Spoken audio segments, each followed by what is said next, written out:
Most epic Pokemon battle in the whole universe happening right here. Hi. Venomoth, use Venom Shock! Ha! You'll never be able to stand up against my poison types! Tarantula, don't die me! Ha! Ha! Thank you! Oh wow, I didn't know I could do that. No! Thunder Wave! Yes! Venomoth was paralyzed! Oh dear. It may be unable to move.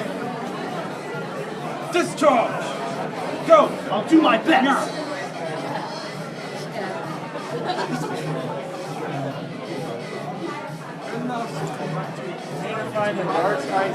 Yes! Oh, they're doing the leader thing again? Go for it! This isn't happening! It is indeed happening! Ah! His Galvantula has destroyed 2 of my Pokemon already! I may be no match for this trainer! Let's see if you have what it takes to fight! Bivens! My Nido Queen! Use a level 1 Aeron. You can like kill somebody with that. Do what you can! Send away from now! It's messed up to lose to a level 1 Aeron. It really is. Pray for Ha! Thunderwave doesn't affect Nido Queen! It's a ground type! Nido Queen used Flamethrower! Ha ha ha! Galvantula is defeated! In a sandstorm. Indeed, fine sir. Holding a shell will gun. be a doozy. So, Go Wailord! Oh God! level 1 Aeron with after. How does that Wailord even fit on the battlefield? I don't know! And you use Facade. You substitute! Bivens use Thunderbolts! Oh no! Ha ha! Hang in there, Wailord! No! Sandstorm kills your opponent. Oh! Yes! It's just But not good enough. Just barely! Guess I have to do something different. Take one for the team, Wailord. I'm sorry. Nido Queen, use Thunderbolt again! I am a gym leader. I'm the poison type. Ha! Your Wailord is defeated!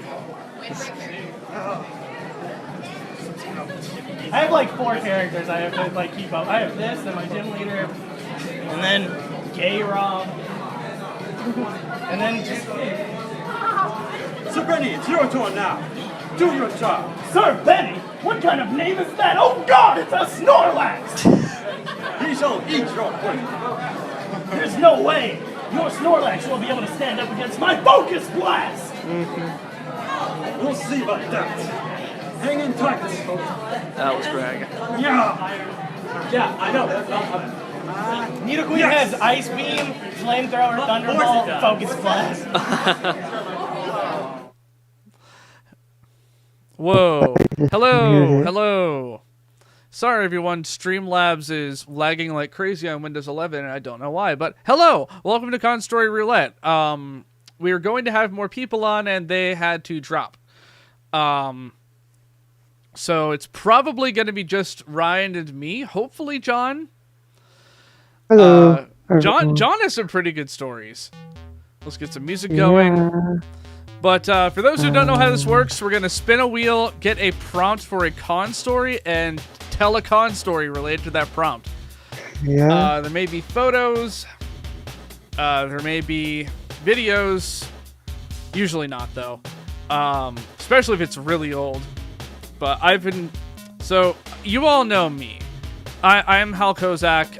I run this channel. I've been doing Con Story Roulette for a few years because I have a lot of con stories, and I bring them up every once in a while on stream, but having a dedicated stream to it is really fun. Ryan, why don't you introduce yourself? Yeah. Hi, everyone. I'm Ryan, also called Straw Ryan, and I'm a friend of Hal's, and I've known him for a long time. Like what, 12 years? Yeah, 12 years. We met at Colossal Con 2014. We've been going to a lot of cons. We've gone to a lot of cons together. So, Right. It's absolutely wild to me. we have a lot of shared stories that we could. It is true. We have a lot of shared stories. Here, pulling the chat.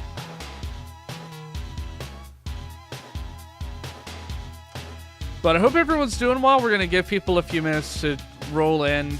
while I Yep. situate myself with my story list. Yes, I have a list because I have so many. I have 278. Some of them are just like, oh, I saw this cool cosplayer one time, but no. I'm just narrowing it down to stories I have never told. I have 215. So there's going to be a lot of new stuff you guys have probably not heard, especially because some of this was from 2025. And in between the last time I did this stream and now. Because in between then, I went to Otakon and I went to Colossal Con East. I've been going to conventions since August of 2009 with MatsuriCon at the Worthington Holiday Inn that does not exist anymore. Ryan, your first con was what? OhioCon 2010? Yep, first con. It is really funny because I have some of your old photos saved from a different stream. And I'm looking back, I'm like, we were both at this con and had no idea who each other was. Yeah, I need to go back and look at the pictures from that con, actually. 'Cause maybe I have a picture of you and you just didn't know. Probably Not like a not, cosplay picture, unless you were into Metal Gear Solid. I just meant like in the background or Oh, in the something. background. That'd be really funny. Yeah, that'd be amazing, We're honestly. live. So I just put a note of that we are live. Yeah. So I know this isn't like the most popular stream I do or anything. It's just something that gets friends together and no HalKozy indeed. No HalKozy indeed. I have some shit to talk about with that, like if it comes up. Yeah. I added a con story about no HalKozy. From what I understand, the convention this year was not very good. I can go into it another time. I don't want to on this stream, especially because I wasn't there. But like a lot of people, this con is basically dead when nobody was talking about it. A lot of people who used to go to OhioCon all the time had no idea the con was going on a few weeks ago. And like they were trying to push advertising on TikTok and Instagram, and just like you look at the hashtag and people posting, it's the voice actors and it's the artists and artist alley. Like the con goers weren't really posting about it. So it's God, what an awful situation. But hopefully John will join, hopefully Kate will join. There's a few people where it's like every time they join, it's there's always really good stories. Kate is up there with some of the best stories because she's been staffing Otakon as long as she has. And then John is just John. John just has these random really good stories. It's funny. Sure. I've known Kate for so long, but we didn't meet in person until 2021. And John I met in passing at OhioCon 2012. He and Kevin were Yosuku and Johnny, respectively. Yeah. From One Piece. Yeah. Yeah. I figured the guy named John would cosplay Johnny, but no. That's actually really funny to think about. Yeah. So there's a little over 100 prompts. I consolidated, I added new ones. It's going to be an exciting stream. Hopefully, probably, maybe. Depends on how juicy the stories get, because some of mine are pretty raunchy. Not that bad, not like someone crapped their pants bad, but I've seen so much shit over my 16 years of going to conventions. My God. It's the people I room with, it's the people I encounter. It's and I have a ton of photos too. I see cool cosplays, I see stuff in the halls, I seen some things I can't talk about on stream. That's for the 18 plus stream. Don't look it up. We don't have an 18 plus stream. No one would watch it anyways. my average viewing audience feels like it's 16, but Yeah. just nice to be live again. I know it's been a while since I've been live. I know a lot of you, all 5 of you are looking forward to the Blood Blockade Battlefront video. Because you guys will recommend like Schmoobly Moobus, and I've never heard of it in my fucking life, and it has this big niche fandom. And y'all have never heard of Blood Blockade Battlefront outside the ending theme. Not that it's a bad thing. Keep recommending Schmoobly Moobus. It just blows me away how many people don't know about this show. I did interview Megan Emmerich, who voiced White in Blood Blockade Battlefront. And she was talking about, the show really slid under the radar because she would go to cons. Mind you, she's a principal cast member of B3. And a lot of people wouldn't know that show, despite her being, a lead in it. But then the people who did know the show freaking loved it. And they would go on and on and on about it with her. And I'm like, that's my experience too. So I'll have a lot to talk about with that in the video. I'm finishing up the first draft of the script. It is a mess, but that's what a first draft is. Patreon, Twitch, join on Discord, and we're going to read the first draft of the script, and it's going to be jolly good time. I had fun rewatching the show twice. I rewatched the show twice. But I think that's like it for housekeeping stuff. I just know y'all want to know what's coming up with what's going on with the videos. Also, yes, the Shin-chan video, the Funimation one, is down for good this time. I don't have anything to announce right now. It's out of my hands. I am going to circle back on my options once the strike is up. I don't want to touch it right now. So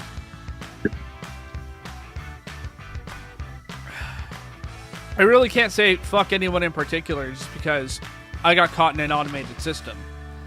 It happened when it was first uploaded, it happened a couple of years ago, and it happened this time, and I'm out of luck. But I do want that video back up, trust me. But for now, I have too much in the pipeline that I wouldn't like to spend my time figuring this out right now. Yeah. I'd rather just keep moving forward for the time being. But so I don't think anyone else is joining the call. At least not at this moment. At this moment. I hope John does. Like I said, I don't know, John just has the randomly really good stories. And it helps that, we've known each other for as long as we have. We were recounting some con stories that were particularly cursed. I actually just thought of one today. I'll mention it if it comes up. It involved Wario. Yeah, Anime Adventure Stories. Hey, Nexa Minoza. Sorry if I said your name wrong. Yeah, Anime Con Stories. So, welcome to the stream. Okay, let's get our first prompt. Oh, wait, I have to shuffle them. Doesn't count. Here, I'm also gonna share my screen with you. I forgot to do that, Ryan. Oh, okay. Well, then I don't have to have the stream up. All right, one sec.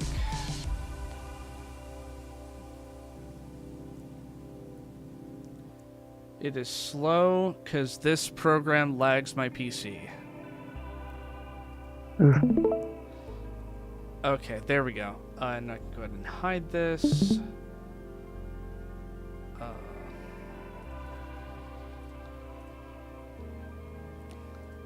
Bing. Never been to one. It's rare in Sweden. Oh, that's too bad. Alright, we're going to go ahead and shuffle these. Yeah, 109. Okay. For real this time.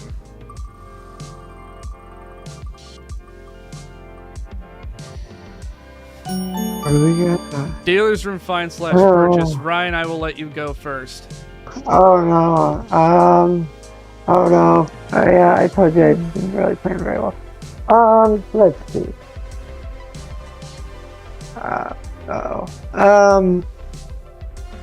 Oh god. Well, I mean, at Since's most recent con, I went to GalaxyCon. I got a deck of tarot cards that were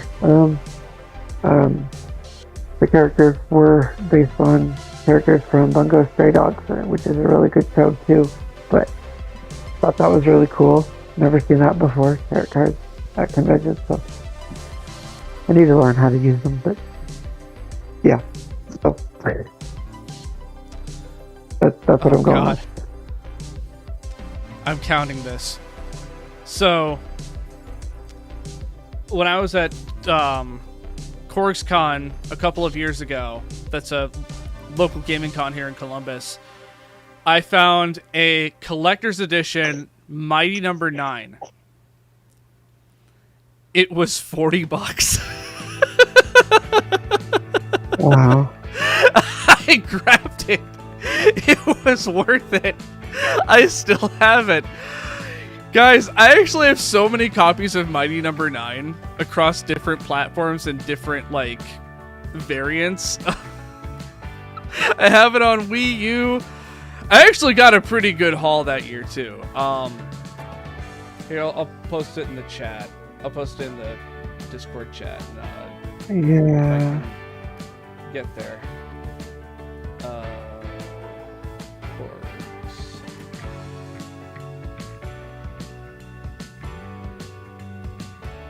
Yeah, there it is up there, Mighty Number 9. But I did get a lot of cool stuff. I got the PlayStation mug, Yokai Watch, a Yokai Watch 3DS XL. I got a coupon for Dave & Buster's. But yeah, the Mighty Number 9 Collector's Edition, I had to. It was just so funny. Yeah. You know, it's better than nothing, some might say. Oh, wow. Oh my god, Bash and I had the same thought. It's better than nothing. I will continue to make that joke in my videos about Mighty Number 9. It's better than nothing. Okay, we'll just go ahead and take that out of the pool. And we go spin to win, spin to win. A little hard to hear what the other person is saying. Oh, me? Yeah. Ain't no one else on this call. That's weird. Story from last convention. Here, let's see. I even turned all the way up. Here, I turned down the music as well. Thank you for letting me know. Not everyone in chat will say something about the volume, so I did fix that. So last convention I attended was Colossal East 2025. But you go ahead, because your last con was GalaxyCon, wasn't it? Yes.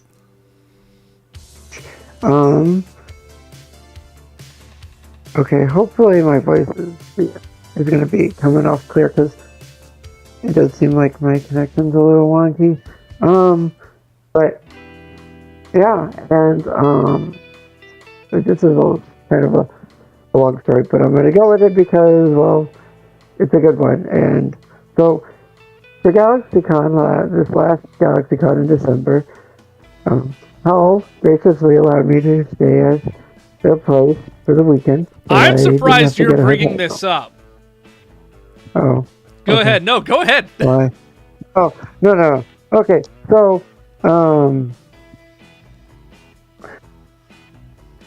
a whole weekend kind of deal. There were a lot of guests there, so I had a lot of I wanted to have people. So on Friday, right? Yeah, Friday. My dad took me to your place. We stopped at Wendy's before we went over, and I had been in a rush. So, well, I got to your place, and I realized that. Well, actually, after I left Wendy's, I got it. I realized that I had left some stuff at my place that I wanted to have signed. On your way there. Yes. Yeah, and so, I was like, uh-oh, great. Some of the stuff I was planning on getting signed on Friday, originally. So like, great. Okay. Well, thankfully, you were very easy back to get my stuff, but I didn't have time on Friday to get that stuff signed. But Mind you, I was working from home that day, and I couldn't sneak away because Ryan lives kind of far. So I didn't want to like risk my all of a sudden this be the one time where my manager needs me. So I had to wait till I clocked out a couple hours later. Yeah, but it was fine. I still appreciated it, but it honestly worked out anyways. But so then, you know, I did Friday up, went to the con times. Saturday, and her friend, he dropped us off at the convention center. And while we were, the friend was going to go get their badge, I realized that I had left my badge at your place. Yep. And gratefully, you were very nice and grabbed it and brought it back. So that all came through, right? Yeah. I have stuff to add to the story because I played mom that weekend. Yeah. Well, so there's still so from my point of view, so I was working and you know I was expecting Ryan to come over and I was just gonna take him to the con center because I live in Columbus. So he messages me at like 1:30 in the afternoon. It's like, hey, I forgot my bag at my place, and I'm like, fuck. So I had to wait until I clocked out just to make sure my manager didn't need me. So we go back, we drive all the way back to where Ryan lives. And he grabs his bag. I want to also note, I was planning to meet with Mercury Falcon that night, the YouTuber. We were going to go get dinner. So Ryan grabbed his bag. We drove down to the con center. I dropped him off. I left. I went to meet with Mercury Falcon. It was very fun meeting him. So we had one other person staying with us that weekend. I called them to make sure they're okay and that they got their stuff inside because they know how to get in the house. And they're like, I locked myself out of the house. I'm like, how did you lock yourself out of the house? So the door to the garage, there's a lock. You turn the a knob on the knob, and it locks the door. Without thinking about it, they locked the door, and were locked out of my house in December. They were hanging out in their car with the heater on, and I'm like, God damn it! So I get home, I unlock the door. What's the first thing I do when I walk through the door? I knock over a God damn it, a canister of eggnog. It is sticky. It is all over the carpet, and I have to like hurriedly clean this up while I let this person in. And oh my god, that part of the carpet is still kind of sticky. Hey, Super Mario Studios, welcome. I'm recounting a tale I didn't think I was going to recount today. So anyways, I think I was on a call that night too for something, but no, we were on a call. That person, me and a friend were watching One Piece, but thankfully the person who owned the eggnog was kind enough to clean it up. It didn't come all the way out, but it was good enough. So it was fun. I love both of you. I just want you to know that. Like, if that person is listening, I love you. You were a great guest. But we were hanging out. We were having fun hanging out in my office, and as we do. And we all go to bed. Wake up. I'm always up early. I was getting ready because I was having someone over that day. And I helped Ryan get his cosplay on. I helped the other friend get their cosplay on. Have you ever heard of Shin-Chan spinoff? Yep, I sure have, but that wasn't out yet when that video was made. That was 5 years ago.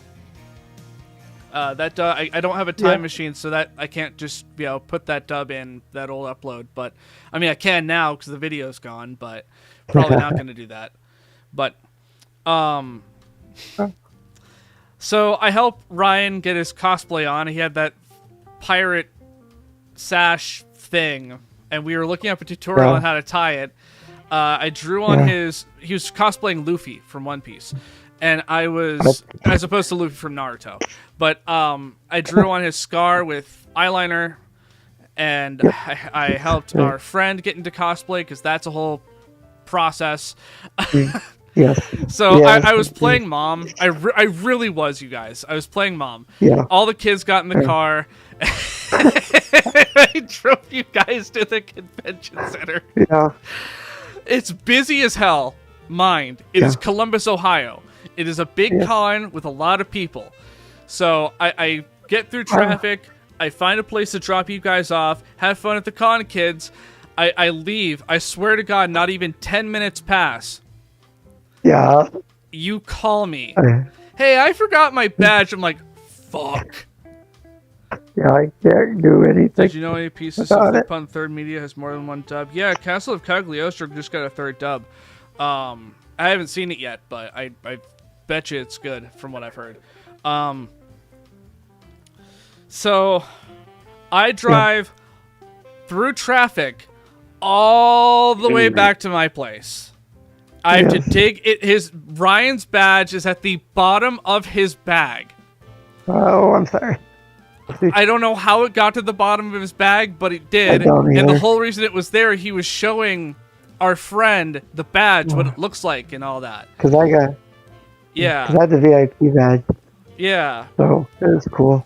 So I dug through Ryan's bag, got the badge, drove through traffic all the way back to the Greater Columbus Convention Center, through traffic, met up with Ryan, dropped off the badge, went home, and I went speedrun mode on getting my house ready for my friend coming over.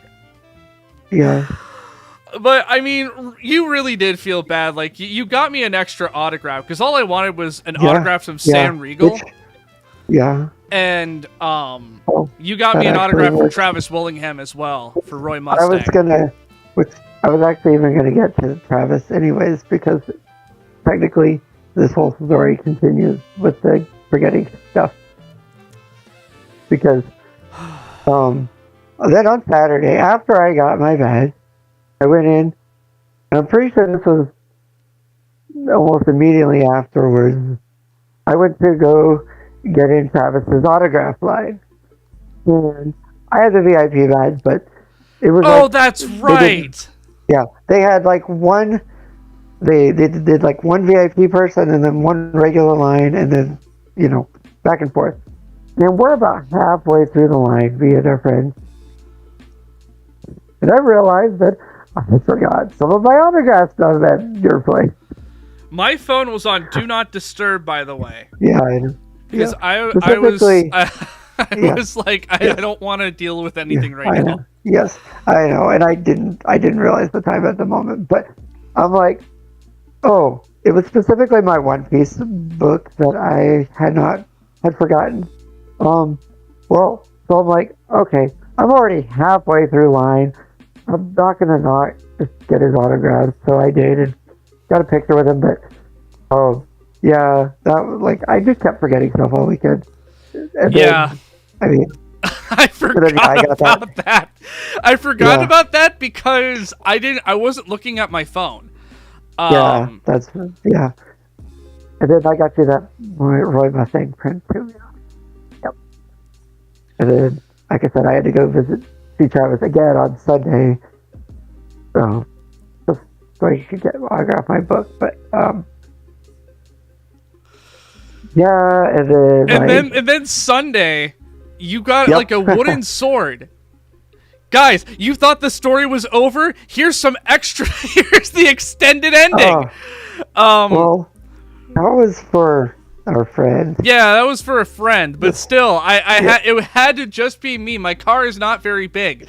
I went down to go get Ryan, and Ryan had to fit this big ass sword in my car, and I'm glad no one came with because it was annoying to get in, but it was a cool sword. Yes, it was. But yep, it was kind of a pain in the butt to when I was carry it. visiting my mom and dad, I did watch the Studio Igloo. They redubbed more than one movie. They redubbed quite a few. I watched Princess Vanilla. I was hanging out and I'm like, hey, you've got Netflix. I'm gonna check this out, and like it was fine. Yeah. But also, I just want to reiterate that video is almost 5 years old. That dub did not exist at the time. At the time, the Mossius Group dubs were brand new.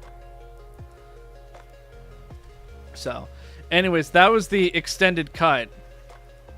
Yeah, there's probably some other stuff that we'll get to. I thought it was all of them too, because when I was scrolling through Netflix, it looked like all of them. It looked like all the same ones, which baffles me. That it would take this long to redub all of them, and why wouldn't you dub other Anpanman content on top of that? I don't know.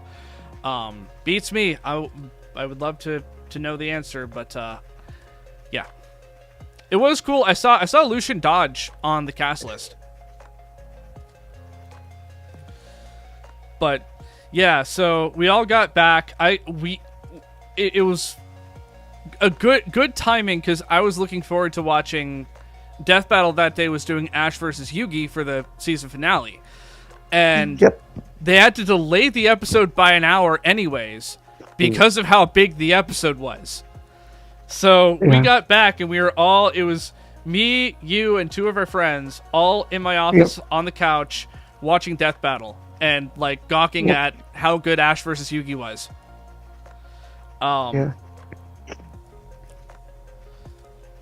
So and then I took you home, and one of our friends stayed at my place for an extra day, which is fine.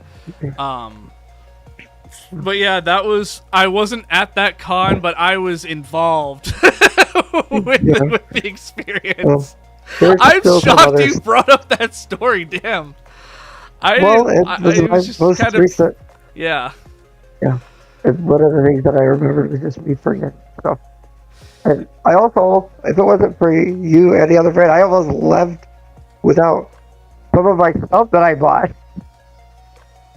You remember that? You were getting ready to take me home, and I almost left some of the stuff at your place. Oh, that's right. Yeah, we found it sitting like on the couch.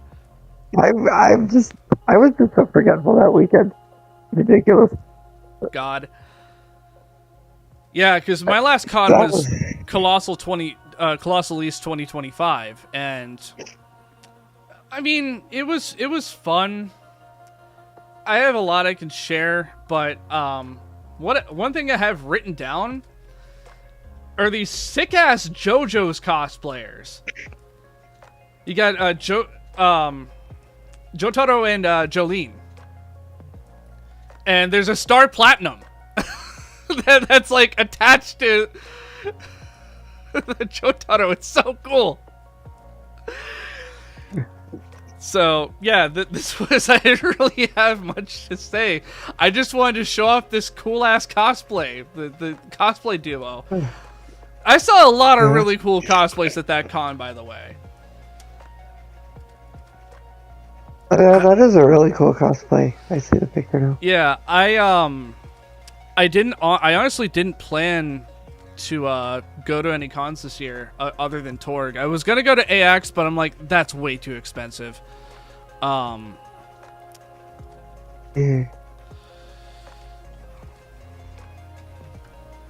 So there's no anime cons this year unless I'm invited. Bowser and Bowser Jr. Yep, that is correct. Does Singapore dub? Yeah, the first confirmed dub was Singapore. That is correct. Because there was the alleged dub from Canada with Conan's Capers, but We have very, very little info on that. Right. So, anyways, that is my story from the last con I attended, was the sick-ass JoJo's cosplayers. Yeah.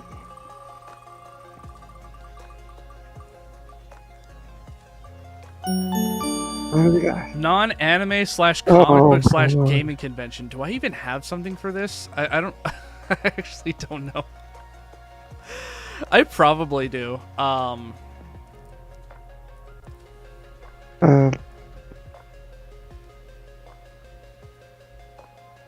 don't know. People go to random cons. I do. I am pulling this story out of my ass, but I do. So, Okay. back when OhioCon didn't suck ass, they would often share the con center at some point with an evangelical conference.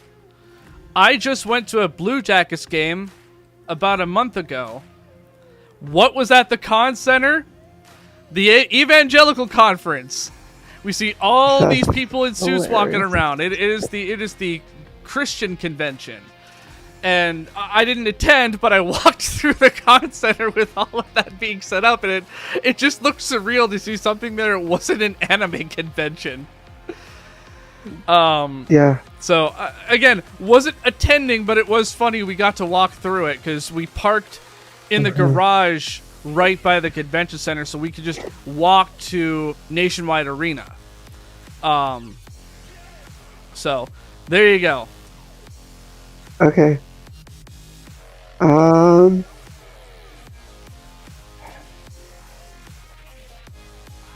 So I guess does GalaxyCon count? You know what? For the purposes of this, sure. I just noticed also, yeah, it's also it doesn't say no pop culture, so I could say that too. But I just wanted to talk about the Christian conference I walked through. Okay, well, cause this is another choice on that, which I just decided at this con that I'm just gonna get the full VIP experience, or just the whole experience. I've been 2 years before, but I mentioned Travis Willingham being there, but they also have Laura Bailey, Liam O'Brien, and as you mentioned, Sam Riegel at this convention. And, they are part of the D&D group Critical Role, if you've never heard of them. I imagine at least one of you has watching. One of the six of you. Yeah. Or at least knows about it, or the animated series, which I do recommend, the Mighty Nine series. They just started their first season. Really good. And one of the things you can do at GalaxyCon is you can get photo op, where you could get professionally done pictures of you with the guests for various different, whatever guests are at the convention. And they had a Critical Role group with those 4 actors, and I was like, you know what? Sure, why not? This is the first time that any of them, as far as I am aware, have been in Ohio, except for Matt Mercer, and that was, I believe, in 2014. And I think it was at Montreal Con. Okay, 2015, I remember that because that was the year of the infamous raffle autograph. Okay, well, system. And I think the last time any of them had been there before was literally the last year before I started going to MatsuriCon. So, and that was Travis and Laura, but I'm like, okay, I am going to take full advantage of this opportunity because, you just don't. I mean, if you have the money, I think it's more than worth it to do because it's really cool. I decided to do it. Well, this was Saturday, so I was dressed up in my Luffy cosplay, and again, as Hal mentioned, the sack is usually a pain in the butt. It just does not, it never wants to stay up. This year, for GalaxyCon, this was the first time I'd done this. I wore a belt to keep the shorts up, because they usually don't stay up very well. Right. This was the first con I actually used a belt. And boy, what did con to do it because there were so many people that signed up for this photo op. They were like literally, they had to literally be like, "Hey guys, no hugs, no, not really any talking or anything." They're like, "Go in, pose, get your picture, leave," because there were just so many people. Damn, literally 1984. So, okay, so, and then when you get in, before you get your picture, they have these like shelves where you can put your stuff on it, right? Yeah. So I set all my stuff down, and and then I go in. I'm like, "Oh, hi, people!" I'd seen all of them that day except for Laura, and we did the pose, and then I got out, grabbed my stuff, and then they have printers where they print out the pictures, and I go and I look at it, and what do you know? My sash is lowered, so you can see my belt, my belt in the picture, and I'm just like, "Are you kidding me?" Like I spent a good amount of money, and I'm just like. Yeah, I know that wasn't cheap, but I also know you spend a crap ton of money at these things, so. In general, yes, but yeah, I was just like, I mean, it's still a really cool picture. It's just, frankly, I'm probably the only one that looks at it and is like, ooh. I didn't even notice like until that. you pointed it out. It's like, I wanted to do a cosplay for it, but like, whatever. I don't regret it.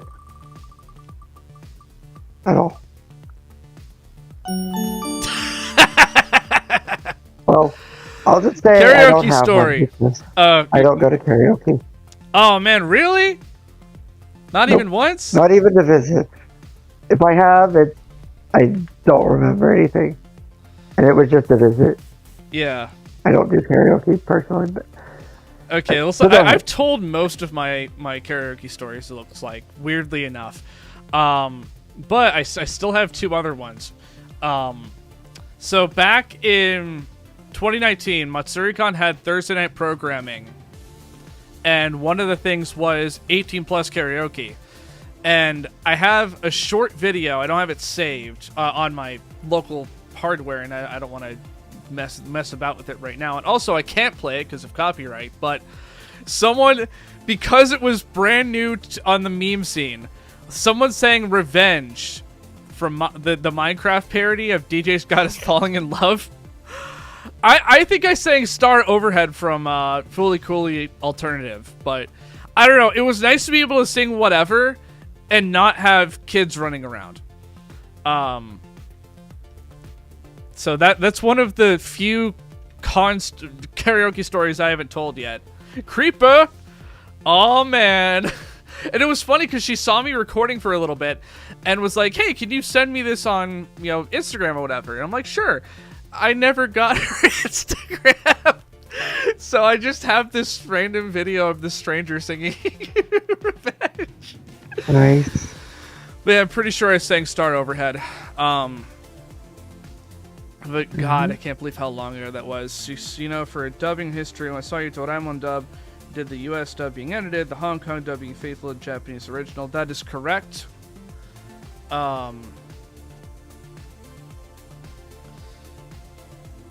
So I have other karaoke stories. I just need to write them down. I just thought of another one.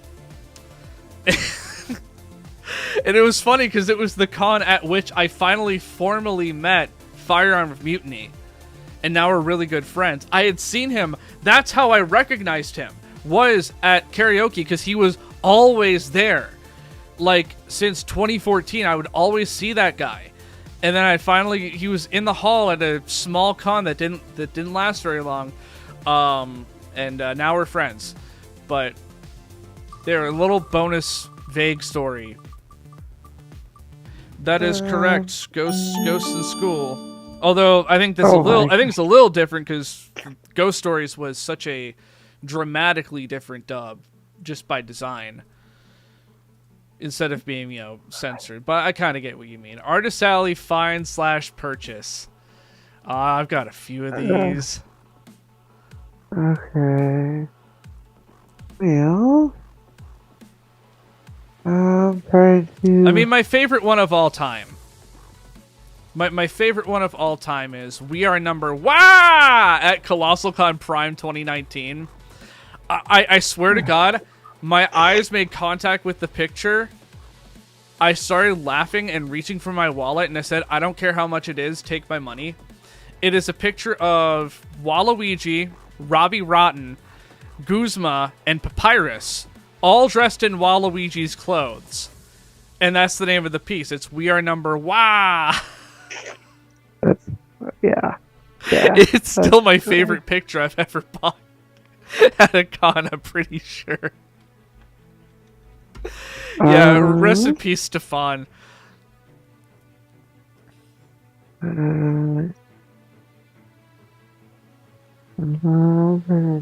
I think that's still my favorite Artist Alley find and purchase.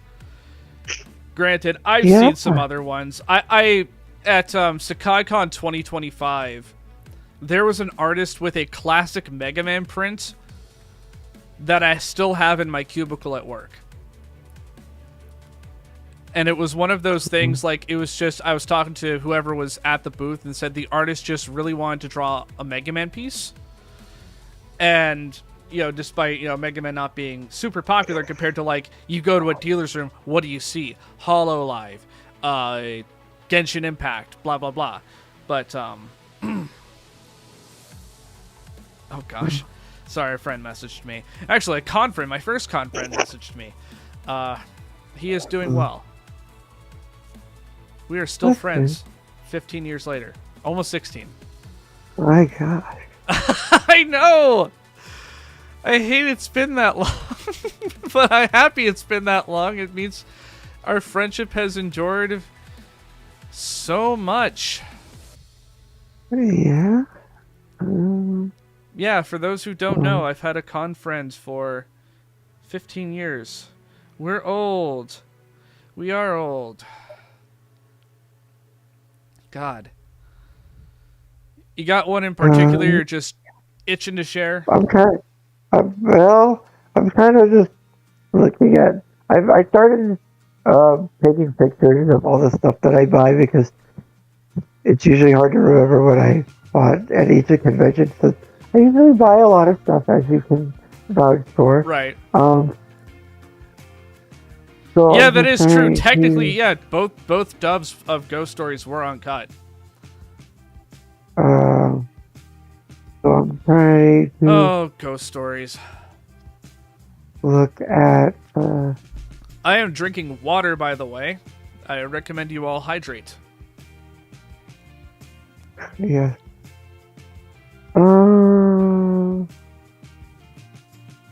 Let's see.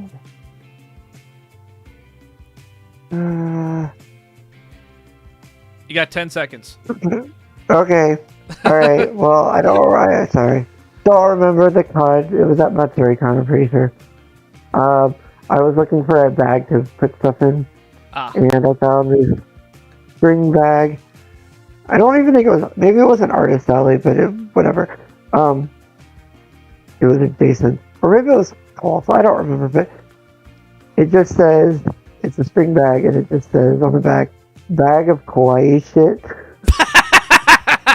And I'm like, that's amazing. That's So I good. bought it.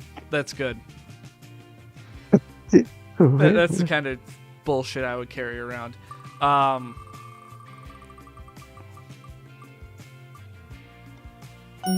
Any story from 2023? God, that gives me options. That gives me 22. Because guys, I have all of these written down. Ryan, you got a real good one. Well, I'm just looking at. Here, I won't pick a cool cosplay. I'll do that later. How about you? You have one? I have quite a few, but Okay. how about I just get this out there? I know, Bash, you've heard this on Twitch. This was at Torg Gaming Expo 2023. I was looking forward to this con because they were going to have a Pokemon Stadium tournament on the Nintendo 64. So I brought my childhood blue cartridge, and I used PK Hex, as a lot of us did, to get the best possible team. Well, actually, no. I was the only other person to use PK Hex that I'm aware of. Me and a guy I trained with. But anyways, point being, I had a Jesus. So leading up to it, they were quote unquote gym leaders because the con runner wanted to use this cute little Pokédex and you put stickers in it for badges you win. And there was miscommunication about that because the quote unquote gym leaders didn't know that they weren't sure if they had to use rental Pokemon or could bring their own. And they ended up using rentals, so it was easy. And it was just like a big waste of time because not every gym leader was in at the same time.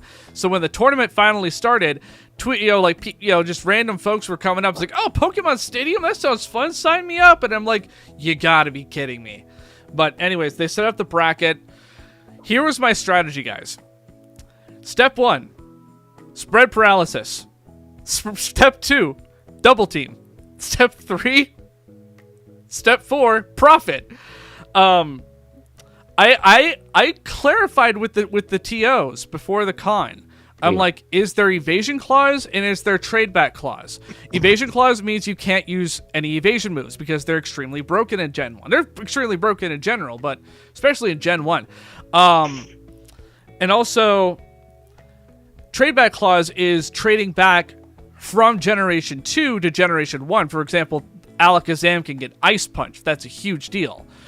So the TO said, as long as the game lets you, you're allowed to do it. And I'm like, all right, bet. I'm going to show you why that's a bad idea. So that was my plan. Every single one of my Pokemon had double team. So that was my strategy. It was just spread para, use evasion moves, and win. So I got to the finals. It was near the con was about to close for the day. That is how long this tournament took. And the guy was also using PK Hex. We had Snorlaxes with identical stats. So ultimately, he outplayed me, but I was bullshitting. So it came down to our final 2 Snorlax. He had Ice Beam, I had Blizzard. It really did come down to who was going to get the freeze off first, and it was him. So I didn't win, but thanks to me, there's new rules. Thanks to me, there's rules in that tournament. You can't use double team. But I wanted to tell the story on a con story roulette proper because I'm proud of myself. I got the con to realize that was a bad idea. Yeah. And then right after that, I was the last person in line to meet Kenny James, the voice of Bowser. The dude looked so freaking tired. And that's when I got you that autograph, Ryan. Yeah, and then I got to meet him at GalaxyCon. Yeah. That's actually a story, but I will save that. In case it comes up. But I actually do have a story from 2023. And I even it will have a picture. So you're posting them in the... okay. I did get a selfie with the guy, that's right. The guy was super nice. The guy I won against is super nice. Where would I send a picture if I was gonna send a picture? In the group chat. In the voice chat. Okay, open chat. Yeah, open. Okay, got it. Okay.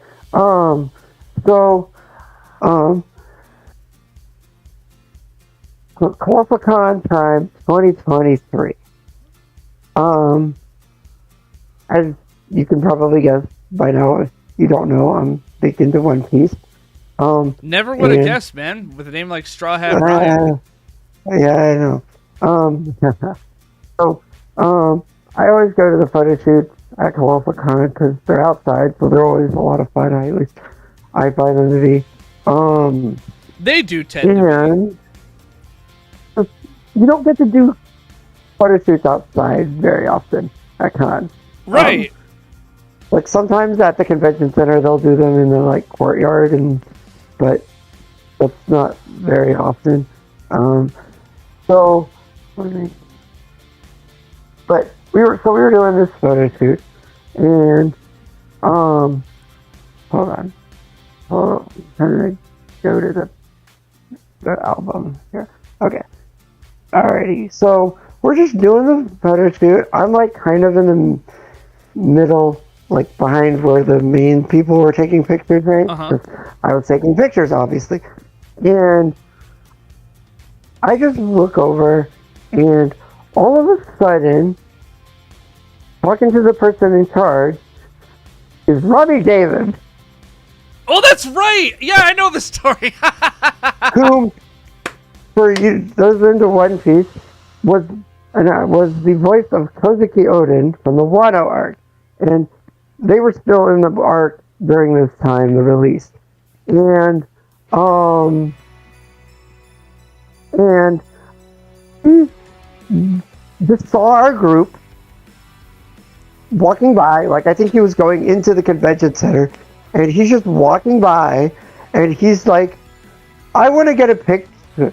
I want to do a thing with everybody. Not a picture. He didn't do a picture, but so he well, for those that is the picture up.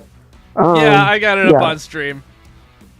Okay. Well, the characters that he's standing next to is Odin in the orange D or whatever. Is that the right word? D, whatever. The outfit he's wearing.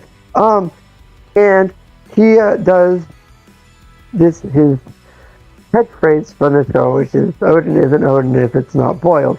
And he asked everyone there to say it along with him, and we do. And I luckily got a video of it, but he also had, I think, the person with him also do a video, which is even better. And we all do the thing together, and it was just so glorious. And then he just goes across the bridge into the, I think he went across the bridge, but yeah, to the convention, to the Kalahari. Yeah. And I was like, I knew it before he even said anything. Like, I saw him, and I'm like, I know who that is. I know what's happening here. It was amazing. Yeah, I never had. He stumbled across it. He wasn't even looking for it. Yeah, no. I think he was going to the convention, like maybe from his hotel or whatever, and then he just saw all the One Piece cosplayers, and then is like, I'm gonna come over there. God, that's so great. I did see the video on social media. Yeah, it's amazing that this happened. Just very fortuitous.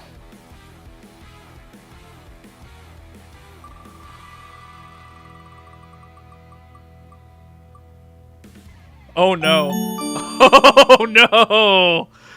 Oh no, I have to tell one of my con horror stories. Oh, which one do I want to tell? Oh no. I ended off last stream with one of my worst con horror stories I can tell on stream. I have some I could not tell on stream. They're really bad. Oh man. Okay, I've made my choice. So cast your minds back to working on a Banjo-Kazooie cosplay. If I do see Nancy Cartwright, I may as well bring the Keebler commercial where you yeah. Yeah, I remember that commercial when it was on TV. Yeah, everyone get your s'more supplies ready. Okay. Cast your minds back to 2018. Colossal Con Prime is the con Ryan was talking about. It's when I was going, I always called it Summer Vacation Con because it was like right before summer officially began, but it was summer basically. The kids were out of school.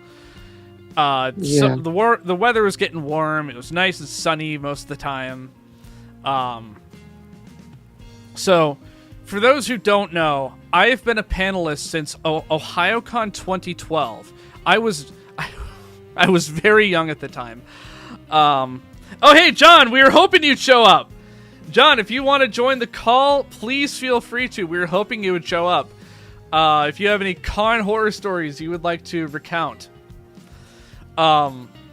So, I've been a panelist since 2012. My very first panel was called One Piece According to 4Kids, and I continued to do that panel over the years up until I stepped back from anime cons.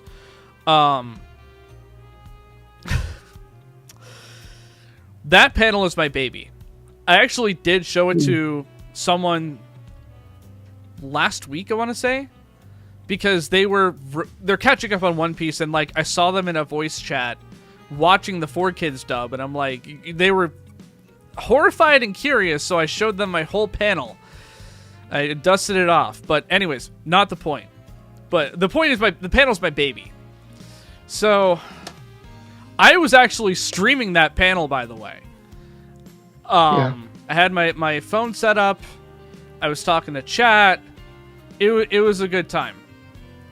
One problem, and Ryan was there for this. There was someone in the audience who wouldn't shut the fuck up.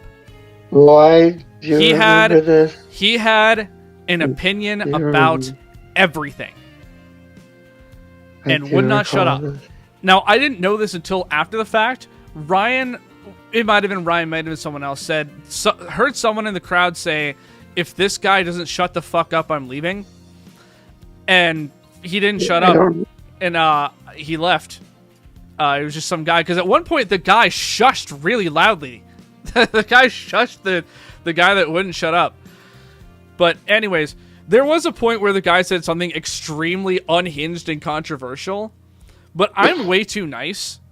That is going to be a recurring theme throughout these con stories, is that I'm way too nice. I was the host. I wanted to be gracious, but ultimately, the guy after the con, I made a vague tweet. I'm like, guys, if you're going to a panel, please don't be obnoxious and make a comment about freaking everything. Because that's a 2-hour panel, by the way. That panel is 2 hours long. So the guy sat there the whole time and had something to say about everything.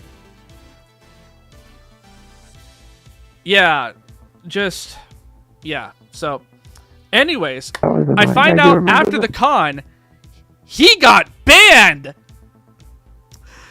He was sexually harassing and generally harassing at least one Dragon Ball cosplayer. One of the female characters. And, like, being a nuisance. And apparently there was more than one complaint about this guy. But that's the one I very distinctly remember. I'm like, yeah, he would be that kind of guy. Based on my 2 hours of experience being in his presence. So, that con, he got banned. And then, so fast forward to the OhioCon 2023 shit show, shit hitting the fan in 2023. Big Discord call. Someone brought up his name. I don't even remember it at this point. It just sounded really familiar, and people were talking about how awful he is and how much of a nuisance he is.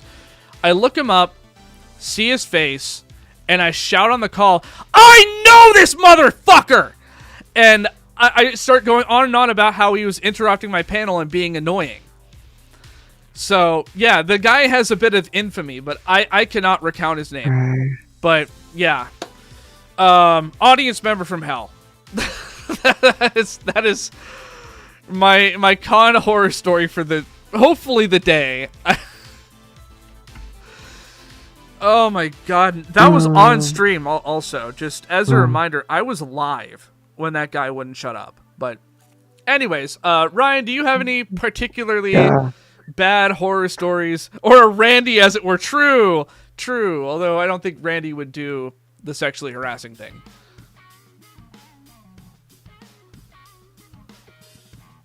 Oh no. Hold on. Okay, never mind. Sorry. Horror stories. That's a tough one. I try to think about. I feel happy for you. What? that you don't have any horror stories. Well, I mean, I'm sure I could think of some, but Oh my god! like it's not that they haven't happened. It's just I guess There's some I would get in trouble for telling. yeah. Let's see.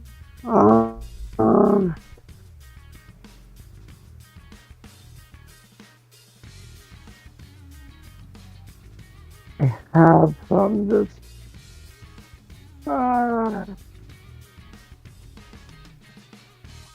don't know. Unfortunately, since I can't think of any right off the top of my head, I don't know if I don't want to keep this too long, but Okay, we are going to skip it then. that's fine. I can't think of anything right off the top of my head. I feel so happy for you, because when someone says con horror story, I think of at least 6 of them. Yeah, I mean, like I said, there's just probably just nothing coming to me at the moment, but yeah, I don't want to keep. I guess I'm just around too many awful people, or run into too many of them. Animal story. Oh, okay. Actually, I already have one. Go for it. I'm letting you I have actually it. have one. I thought of one immediately. It's Go for it. Galaxy Con. No, yeah, Galaxy Con. That's the most recent con. Right. Let me-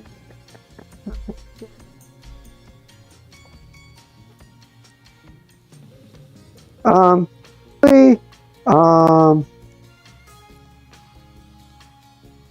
there was a lady that was walking You are around breaking with up. their You dog, sound like a and robot. their dog had a lightsaber. I heard something about a dog with a lightsaber, and you sounded like a robot. You sound like a robot.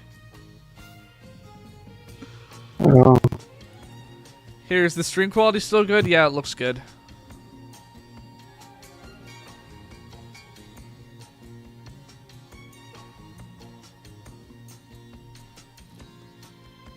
yes, I heard the name I'm David. back. Okay, okay, I and hear I you now. still do. Hello. Do I still? There he goes. Fuck. Okay, welcome back. The most questionable thing you've bought at a con was actually a body pillow cover. Yeah, I have a friend yeah. that makes those. I actually Can do you have hear me? something super questionable. Yeah, I hear you. Okay. Well, I'm gonna work on sending this picture, anyways. Because it's literally there's nothing else really other than what I said. So Yeah, I told an animal. I told a really good animal story last time I was on, but I've got a second one.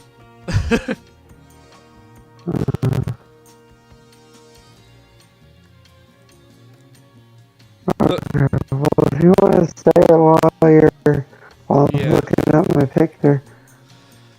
So this one's really quick. This was back in like OhioCon. I want to say 2015. 2015 sounds right to me. But there was a bird in I'm the just food looking up court. here. There was a bird in the food court, and someone took a photo of it and posted it to the OhioCon Facebook group and said, "Nice Hatoful boyfriend cosplay."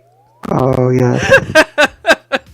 I don't have a picture of it, but I remember that getting a ton of likes.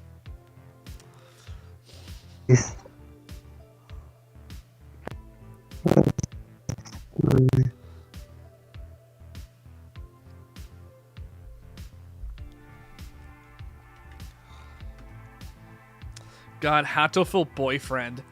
That used to be so big. Well,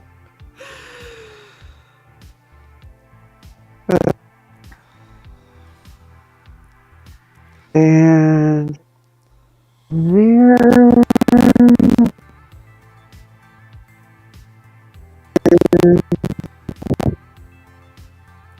Yeah, I would look through There's the the OhioCon picture. Facebook. I would look through the OhioCon The Facebook picture. group, but I'm not part of it anymore because it's gone to shit. Hey, dog! See, now, wouldn't you want a dog like this? Dog with the lightsaber. Very good dog. 10 out of 10. 10 out of 10. It was amazing. Yeah, it looks amazing. Everyone say good dog in the chat. It was great. That is really cute.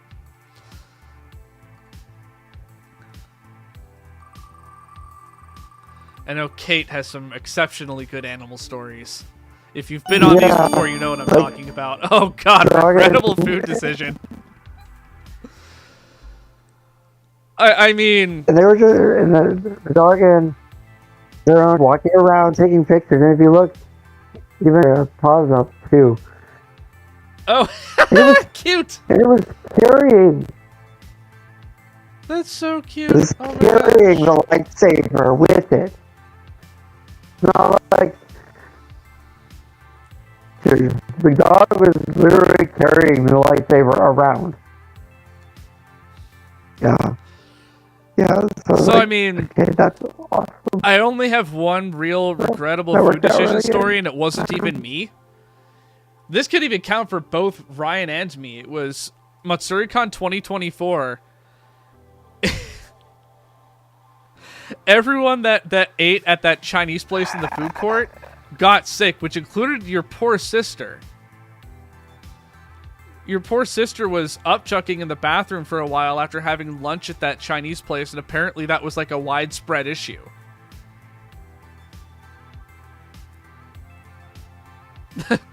When I saw the price, I was like, sheesh! Oh, it's sheesh! Like, watch that Shin-Chan spinoff, and it's so funny. I did watch at least one of the Shin-Chan spinoffs. I watched it with my mom. I like how, like, the regular show is pretty tame, and then, like, the movies, they're doing all this insane stuff, all the specials and stuff. They're just doing all this insane stuff. Yeah, I thought it said Shay at first. Yeah, But that is the first one. But I am with you, John. Oh. Yeah, 10 p.m. chicken tendies at Colossal Con. I felt like death for the rest. Oh God. Okay, this was a specific story. Yeah, my last Colossal Con. I guess I can add a bonus story. I was really hungry. Leaving Saturday night, but I was really hungry. Colossal 22, and I got the chicken tenders from like the hallway vendor, and I'm like, this just tastes like depression.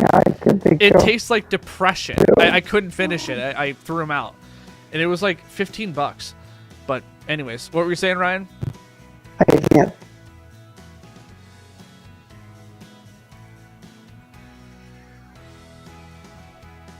Nice. Oh God. I have a friend messaging who is participating in Spirit.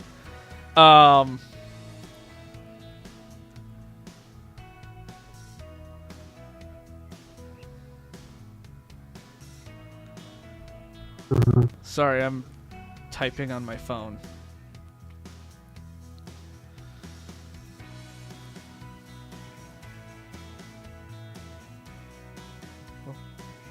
But yeah, for whatever reason, everyone who ate at that Chinese place got food poisoning. I'm on StoryCon 2024. Hey, Exotic Berry. Welcome. Oh yeah, I know about SakuraCon. SakuraCon ikimasu!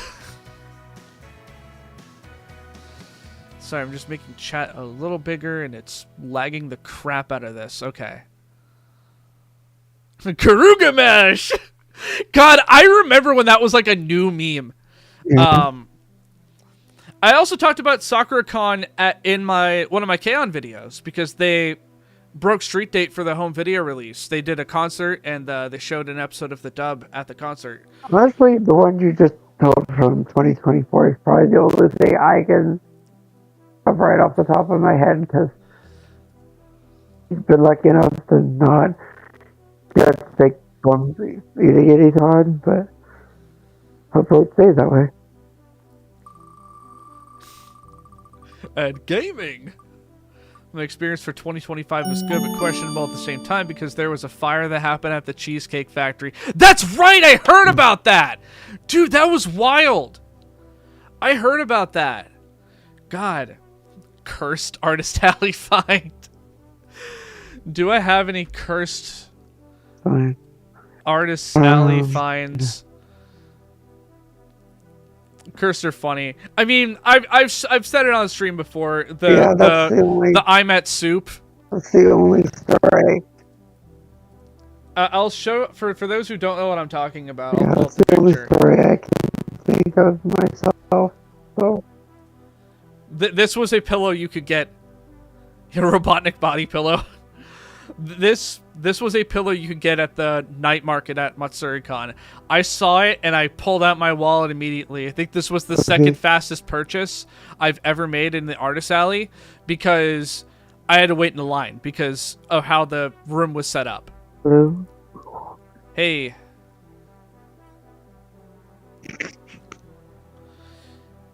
ADA problems making people wait in line on like a hill on the streets. Jeez. That sucks. But yeah, this is I still have this pillow. It is in my CRT TV room. On the couch.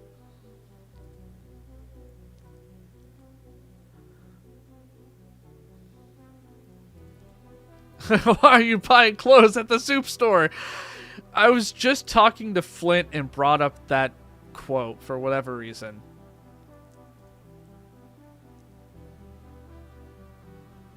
Ryan, are you there? Yep, next. Okay.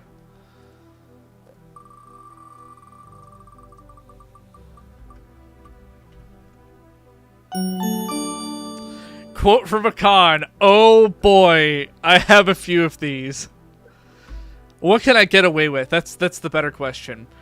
I had to wait at least 1 to 2 hours to get my badge. Oh, I think I heard about that too. God. Quote from a con. I have some good ones, you guys. No Foo or Dids is a classic. No Foo or Dids I do have written down under something else, but that is one of my favorite con stories of all time. Yeah, John, we're in the voice call right now if you want to hop in and like tell some stories cuz you tend to have really good ones.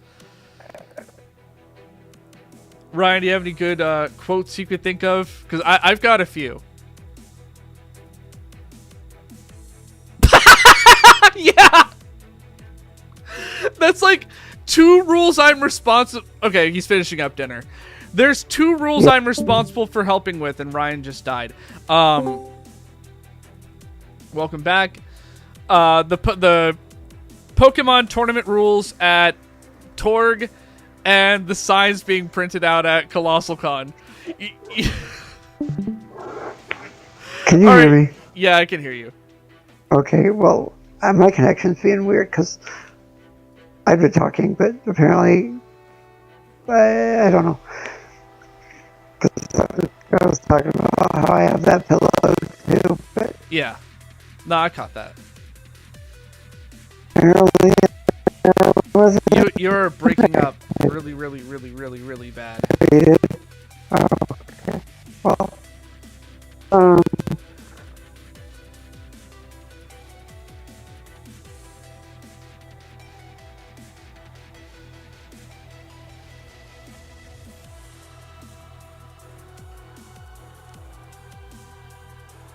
Oh, okay. Wait. While we wait, my friend, my anonymous friend has just sent a regrettable food choice.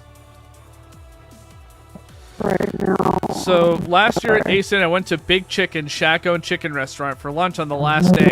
When I ordered the chicken tenders, they asked me if I wanted regular or spicy, and I was like, "Damn, I didn't know y'all had spicy." Sure, that.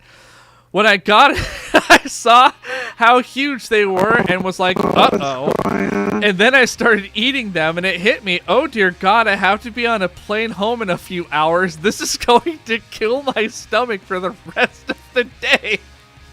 And I was just filled with dread the rest of the meal. It's hard to tell, but these were huge. And he sent me a picture of them. They are quite formidable chicken tenders. They also look rather spicy. I will, give me just a second. I'll share the picture to give you an idea of what this looks like. Because I didn't know about this. The story is news to me. But, I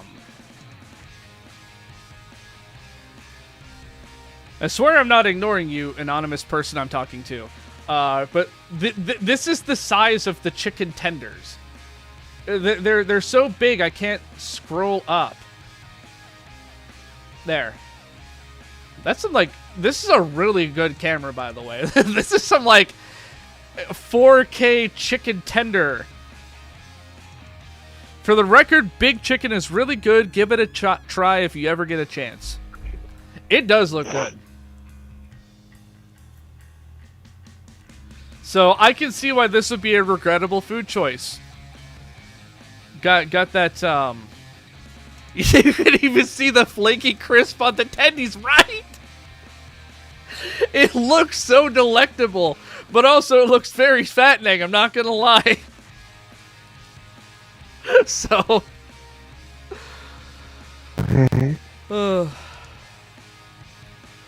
Okay, Ryan. I can smell it through the screen. I can too. Okay, Ryan. Hit me. No, not literally, but what's a good con quote? Because I've got a few. I don't know if I have a specific one from you, John, that I can think of. You just laugh and shake your head. That's a lot of what you do in response to the bullshit we do.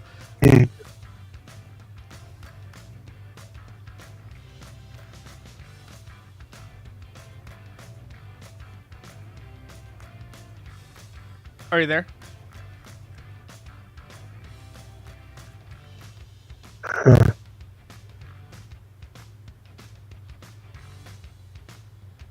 Yeah, it sounds like you are a robot talking through a fan.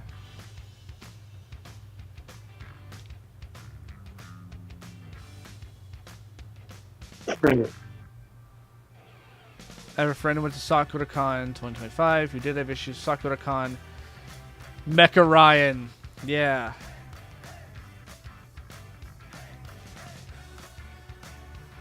This year spending issues and he was peace spawning being optional. Oh. Sorry to hear about that. Oh dear. I have one of these stories. I'm reading it now. I'm like, I have to censor this. At least kind of. There he goes. Man, these are all kind of raunchy, but while we wait for Ryan to get back, I'll go ahead and get mine out of the way. I was rooming with my friend Blake. If any of you know Blake, you will never forget him. I was rooming with him, his then girlfriend, and a friend of mine at the time. So obviously, Blake and his girlfriend were sharing a bed, and I was sharing a bed with my buddy. And one night we were all trying to sleep, and my friend wouldn't shut the hell up and was making me laugh. And Blake, in his loud-ass, booming voice... Oh my god, Blake is amazing. Blake, in his loud-ass, booming voice... This was at OhioCon 2018. He shouts, "Stop having gay sex!" And we all started laughing. And then... So, you know, we all eventually go to sleep.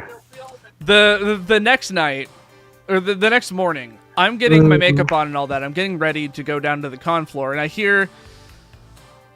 I'm just going to say Blake and his girlfriend expressing they were kissing. And it went on for a while. And I'm like focused, and all of a sudden I shout at him, "Stop having straight sex!" And they all started laughing. I think that's the best clapback I've ever had at a con, was getting to say that to Blake. I had to tone the hell down on that story, but really not as much as you would think, but that was really funny.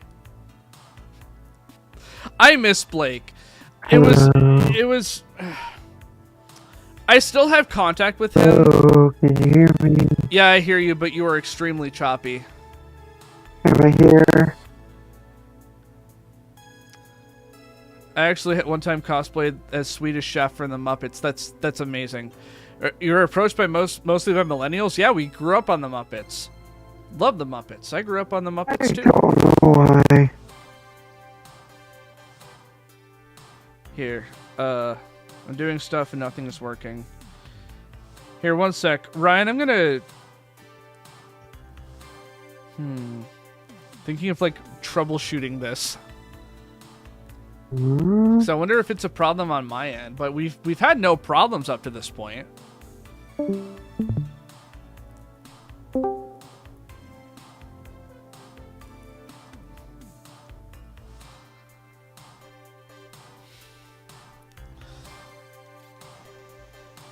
So anyways, that was my con quote, was stop having gay sex.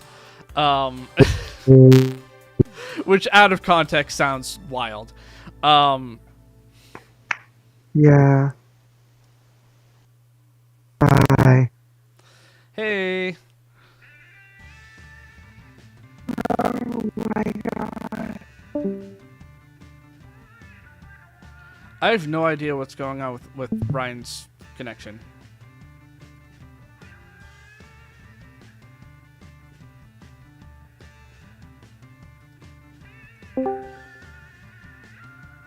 Hey, hey.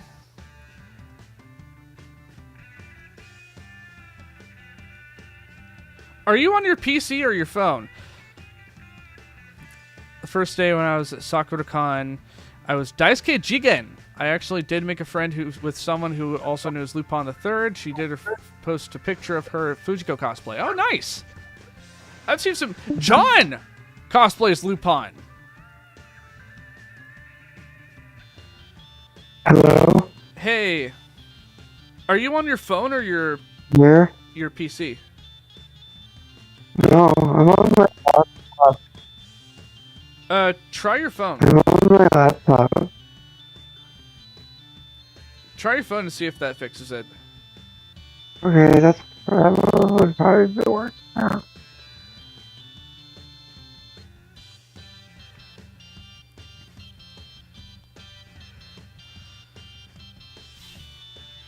I was looking at my other con quotes and I'm like, it's... Hello? Oh yeah, I hear you. Okay, yeah, I don't know. Something's just up with my laptop. I don't know. Okay, I'm just glad I can hear your beautiful voice. I'm glad you can all hear me too. Yeah. I don't. I mean, I'm gonna see you in real life tomorrow. Yeah. So, but the only fortunate part was, well, I guess I could still send pictures on. Yeah. But my yeah, you can just laptop. do that through desktop. Yeah, I just can't look for some reason. Well, for in terms of quotes, again, recency bias, I guess, but I don't know if this would work. But a certain quote that I got on a print of mine that I got at Galaxy. Oh my god. Would that be okay? I'm counting it. I'm counting it because I know what it is. Okay. Well, there's going to be a lot of context that's needed, though, to explain it, but... How about if you know, you know? Yeah, so I got to meet Alex Lee on Sunday, on Sunday of GalaxyCon, who is the voice of, like, he's Zenitsu and Slayer. I got the Huh? picture. I got the picture ready for you. Oh, that's even better. I don't have to do it. But he's Zenitsu in Demon Slayer, but he's also known as Jinu Song in Solo Leveling. And, well, I guess I'll let the picture speak for itself. Hold It's on. posting. Okay. Erect. Yep, Alex Lee.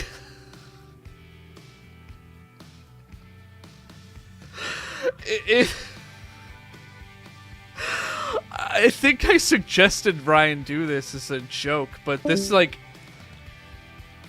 There he goes. So, people were like pressuring him to get the iconic line of the show of season 1, "Arise." Yes. And people, so he's just like, every time you threaten me about that, I'm going to change it to wakey wakey and things like that. And one of them was erect. And so he wrote it on Ryan's print. Well, like, I at first didn't know what I wanted it, which one I wanted him to write, but as I'm standing in line, I'm like, okay, perfect. I have to go with this. And he did. It was really funny. Erect. Yeah. Yeah.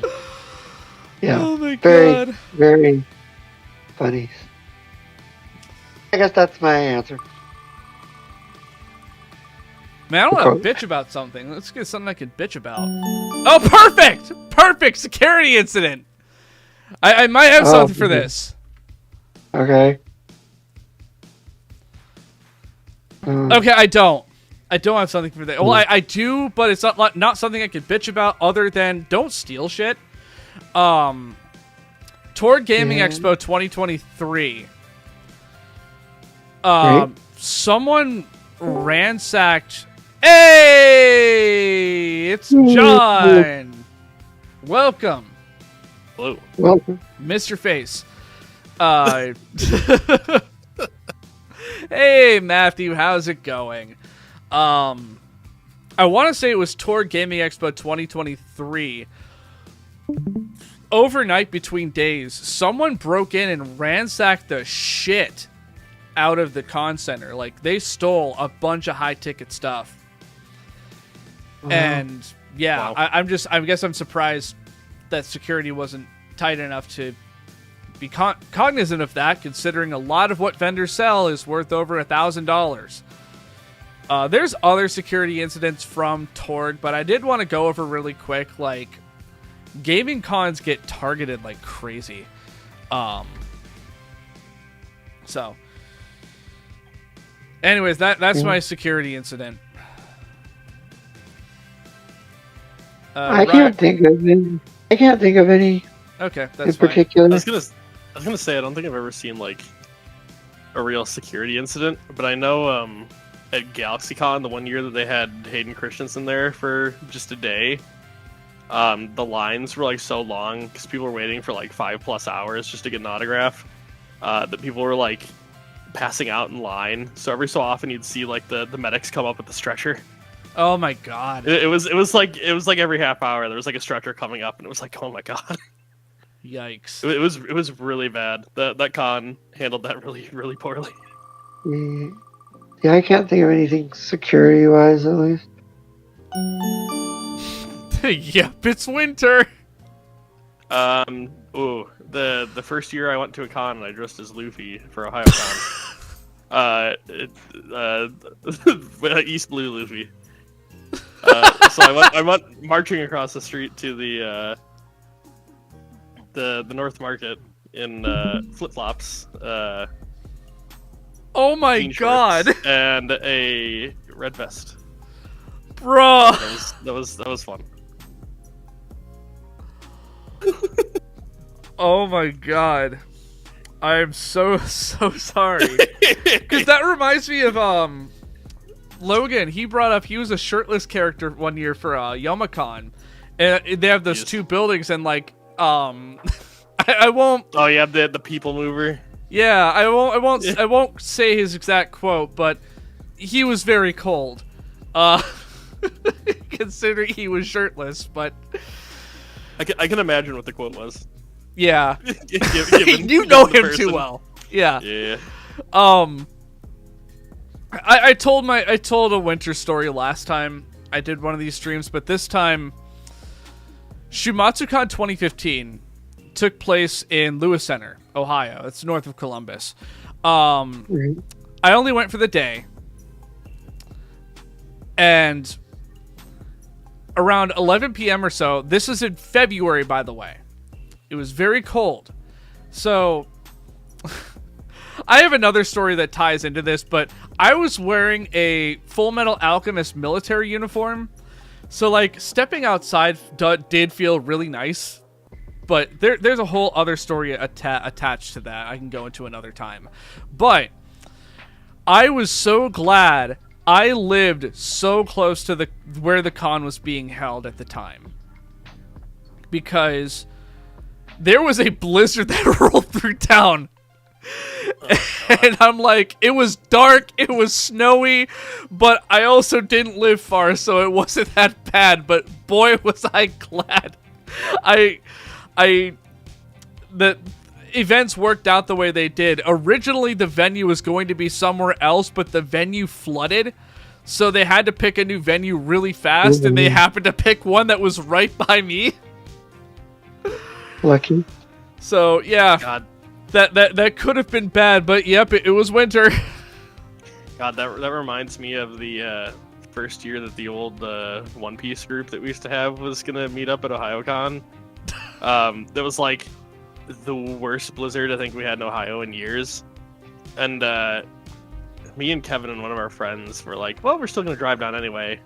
It took us 4 hours because of the weather to drive Oh my down. god, was that 2014? There were like, yeah, probably. There were like cars every like couple miles on the side of the road that had like spun out. Oh like, my god. It was really bad. And then it was still, I think it snowed the entire time, so the ride home was, because of how bad it had gotten, like 6 hours. Oh my god. 2 hour long drive. It was horrendous. Thank god I live in Columbus. Yeah, it was really bad. I don't regret it, but it was, yeah, that was rough. Ryan. Yeah, I've What's- probably told this story, but it's a quickie. It's a quick one, but Yeah, I'm It was either- careful with your phrasing. I realized it was at SurreyCon or OhioCon, and our hotel was across the street. I don't remember, but we could see from the outside of where the staircase is, right? The glass Yeah. from outside, and it was dark out. It was like in the evening, and it had to have been OhioCon. I guess it could have been SurreyCon because there was snow on the ground, and me and one or two other people in our room were just looking out, and all of a sudden the fire alarm goes off. It's a convention center, What year was this? and I don't remember what year this was. It was years ago. Okay. Yeah, Like- that used to be a really infamous thing at cons, the like fire alarm thing. Yeah. That's why But- there's a whole prompt called Fire Alarm Story. We all have But- one. But it was snowing outside, and I think, yeah, and there were just a lot of people that I remember being in, like, not necessarily friendly cosplays, and it was just kind of fun watching because, again, it wasn't, like, there was no sirens going off where we were at, so it was just God. like watching bees run around. It was kind of funny. It was funny. So, my anonymous friend has a story. He said, not really my story, but one year at NakaCon, we had planned to go to a group cosplay for Osomatsu-san. My friend called Jushimatsu early on. Came to regret it when it came to be con weekend because he was so committed to it. He was the only one of us who wore shorts, and there was a snowstorm that weekend. Oh, God. Oh, boy. I can imagine how long ago that was. given Osomatsu, but yeah, fuck. I would hate that. Shit. John, do you want to introduce yourself, by the way? Yeah. Greetings, I'm John. That's all you need to know.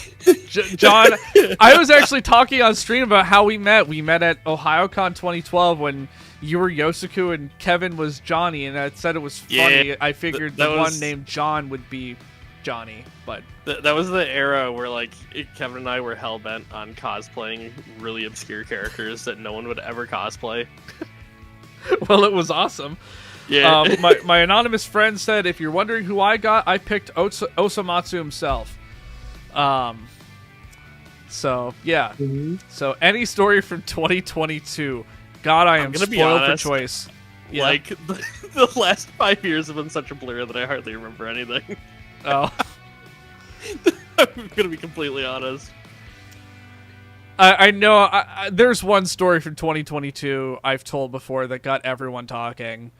I don't know. I'll save that for another time because I've told it before. Actually, I think 22 might have been the year that my con group and I randomly ended up at the presidential suite at Colossal Con. Amazing. It was awesome. And then they accidentally like flooded the balconies below us because too many people got knocked. Oh no. Yeah. It was bad. Oh yeah. So at Colossal Club Prime 2022, I saw a guy in a Doraemon hat, where like it had the hanging things where you squeeze them and it like makes a squeak sound and like one of the arms flaps up. I was calling out to him. I'm like, Doraemon hat guy, and he didn't reply. I finally got his attention, and I was pointing at his hat, and he looked at me like I had 3 heads. He got the hat from a grab bag and had no idea who the character was. Me being me, and you guys being you guys, I posted it on social media. I'm like, this guy doesn't know who that character is. What's that character? And y'all responded. Some of you were sarcastic. Some of you knew who it was. And the guy responded to the tweet, and he's like, thank you all for educating me on who this character is. Signed, the guy with the Terminator hat. So, yeah. That is my 2022 story. That was the last time I went to Colossal Prime.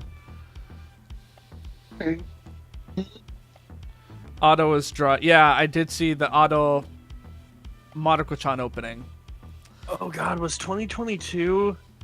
Oh my god, I think that was also the year that my I want to say that was the year that my group and I also like had the misfortune of stumbling upon Whole Wheat Pete. Oh no, was that year? I'm pretty sure it was because we were walking around. He just kind of handed me a camera and he was like, "Film this." It was like, uh-oh. Yeah, I thought that was 2021 because I wasn't there 2021. I want to say it was 21. Maybe it was 21. I don't because I wasn't there at 2021 because I had something else going on. But it was one of those two. Because honestly, I might have been. Yeah, it was either 21 or 22. It was the same year of the cursed suite. God. But yeah, that was an experience. Jesus. Ryan, you got any good stuff? Well, if I'm doing this right, Colossal, I believe that's the year I got COVID.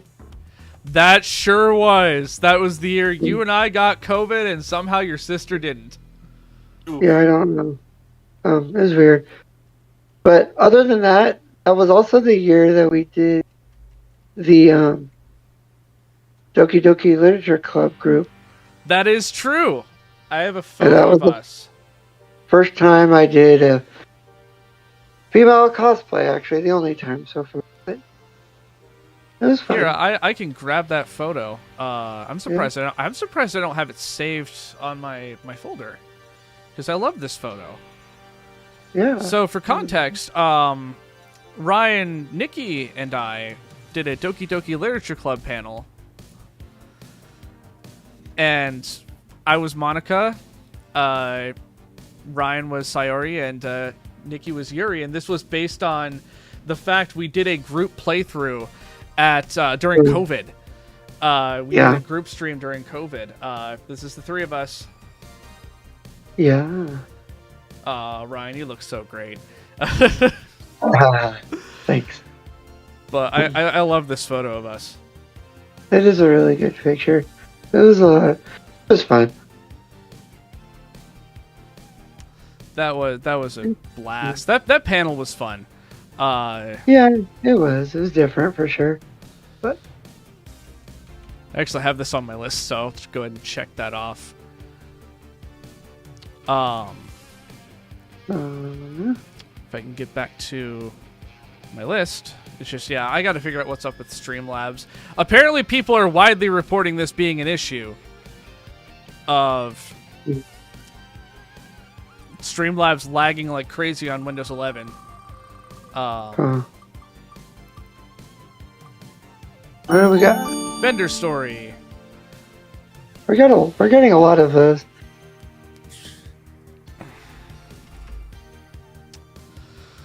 I mean, just I don't know why I wrote this. Just vendors in general, I guess, because I love Otaku Joes. The folks that run Otaku Joes are wonderful. Yeah. I think they're a great bunch of guys. Yeah. But Yeah. Just it's like they can't sell more anime like they used to. yeah. But I get it. I Anyone was have gonna say the only weird vendor story that I have is the one time that I was at OhioCon and the old con chair for Colossal Con had a vendor booth there where he was selling like dojin. Huh. That's the only like strange story that I had. 'Cause it was like, oh, what are you doing here, and why are you selling this? Huh. Wild. The only thing Yeah, that was the only weird experience that I've had. It was like, hey, I know you, but oh. the only interesting vendor story that I can recall, I know I've already told from my very first Ohio Con. Oh. My friend wanted to buy a sword, Yeah. and then he realized that he probably shouldn't have bought a sword, and I helped. Yeah. Buyer's remorse.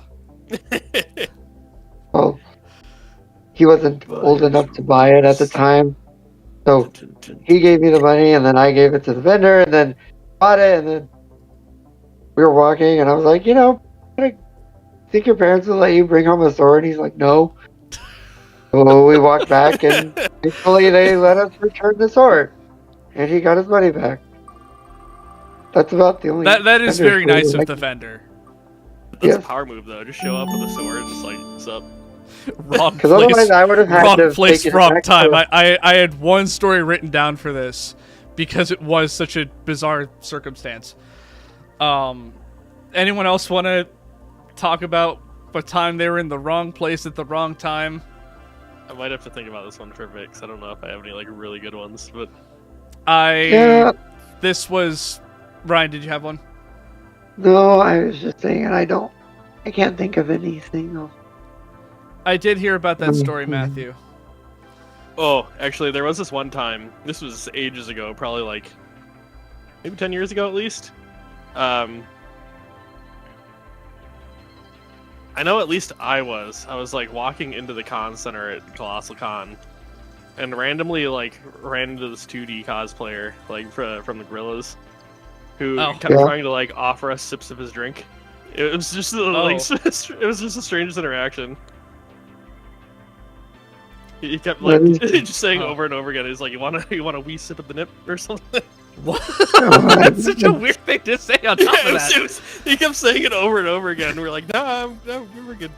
I was gonna say, John. I mean, your whole wheat Pete story is pretty wrong place, wrong time. No, that absolutely was. Yeah, true. I literally just had a camera thrown in my hands. And he was like, "Go." It's oh, okay.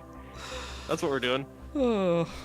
Well, okay, actually, it almost was a wrong place, wrong time. So I guess it kind of works. So 1 year for OhioCon. This was one of the first years I went, but we ended up we were staying at the Hyatt, but they were doing that construction. So Right. they at one point they had offered, yeah. So they offered a bunch of people a chance to stay at a different place. I forget the name of it. It was basically another Hyatt, but they were providing transportation, a shuttle to in front of the convention, right? So, well, we didn't know exactly how late they were running. So Oh, boy. me and I think 2 other people, we were trying to run to get to the shuttle, and when we got to the point, it had already left. But we later found out that someone on that shuttle had gotten sick and vomited. Oh, I'd say So- you dodged a bullet. Yeah, we almost, like I said, almost. We almost had a problem, but so Yeah, you it dodged doesn't a really, bullet. yeah. So it Boy. doesn't really fit. That's what I thought of. Yeah, it's fine. So this was at AnimaticCon 2021, the last year it ran.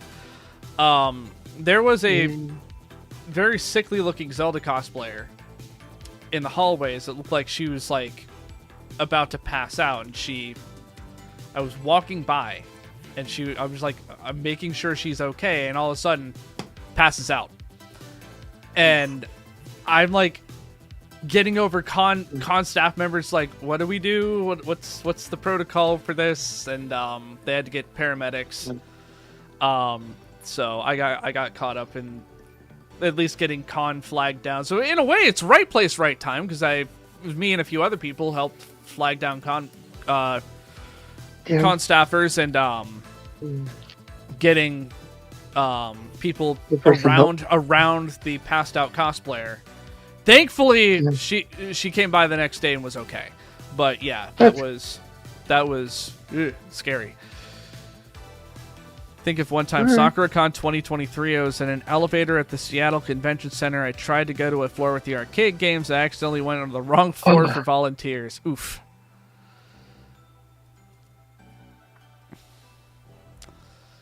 Okay, spin to win.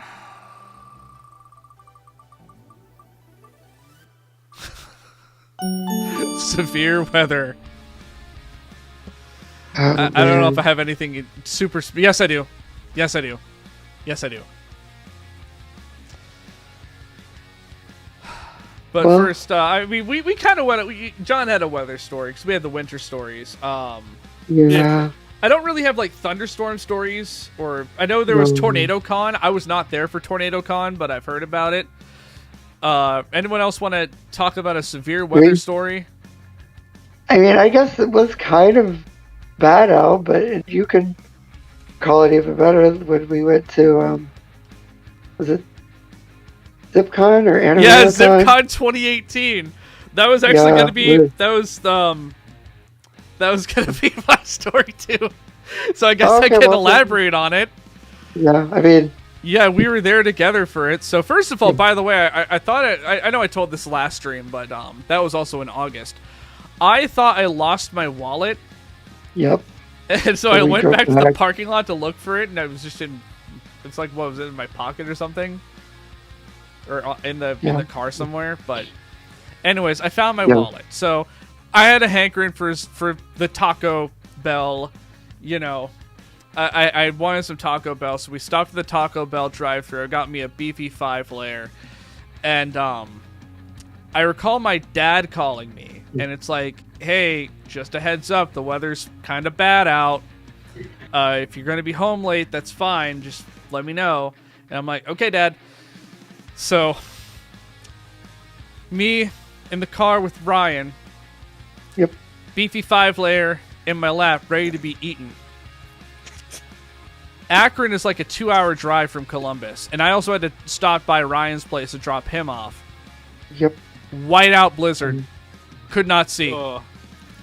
I was following the tire tracks in front of me to stay on the road.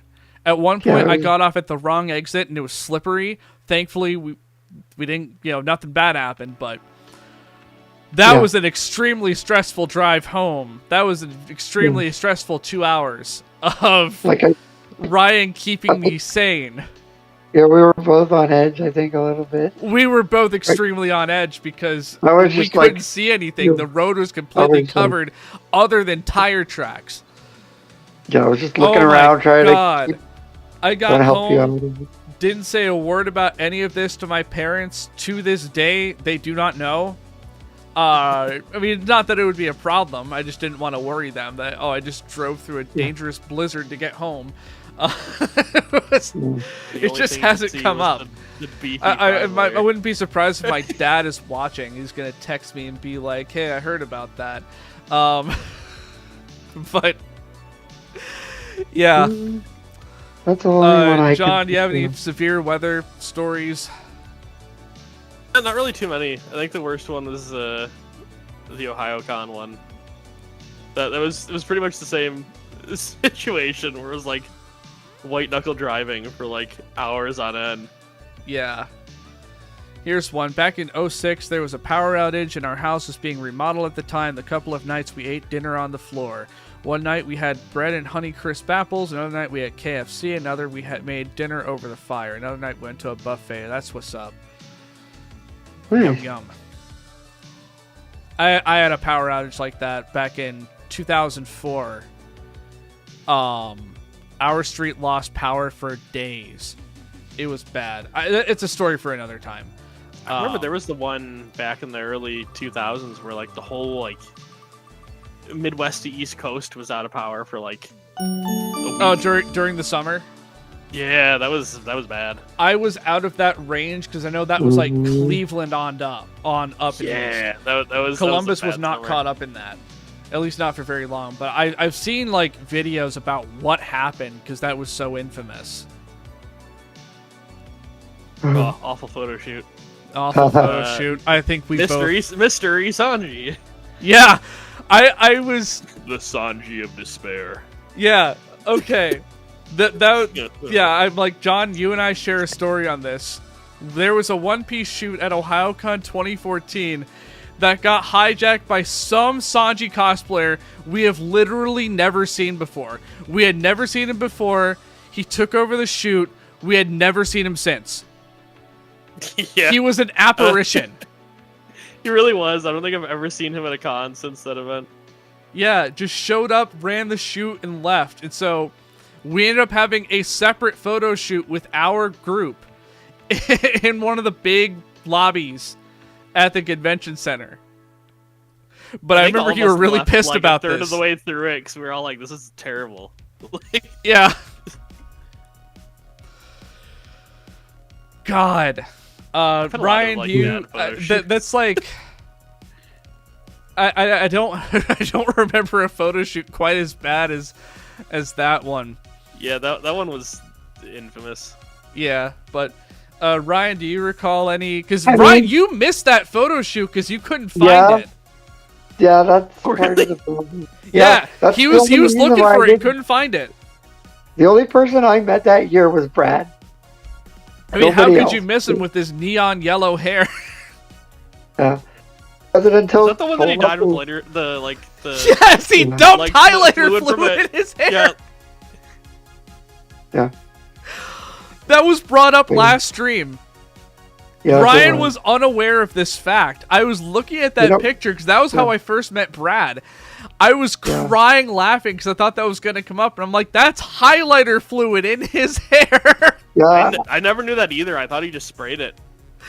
I'm pretty sure I heard him say it was highlighter fluid, but it has that specific hue of highlighter fluid. Either way, it was just Brad just has a way of MacGyvering cosplay. He's a legend. He is a legend. Yes, we love Brad. Yeah. I miss him. Brandon, I have other stories about Brad I hope to bring up today. Yeah. Well, but in terms of awful photo shoots, I mean, yeah, there's some that are better than others. Like usually, photo from the One Piece photo shoot, by the way. Usually the bad ones are the ones that are just in bad places. Yeah. Yeah. Like where they're too small and there's too many people. But Oh, hey, that's me. There's John from the back. See the And back there's of my- Mike. Oh, yeah. All the way in the distance, there's Mike as Frankie. Hi, Miss Oh, yeah. Mike. I miss Mike too. I haven't seen him in like years. I saw him like I think at East 25. I saw him at some point because that's all he does really anymore. Ever since he retired, is just staff cons. Yeah. yeah, Okay, but that's fair. It's like Oh. sometimes awful photo shoot is out of your control. It's just where it's done. Yeah. Any story from 2015 or earlier, say freaking less. oh boy. Okay. The golden years. Yeah, the golden years before TikTok. God, honestly, I honestly think the year that Kevin and I did Johnny and Yosaku was like still one of my favorite years at a con. So it was like obscure enough, but people recognized it, and like all of the interactions that I had from people that recognized it were like really quality interactions. Yeah, like me.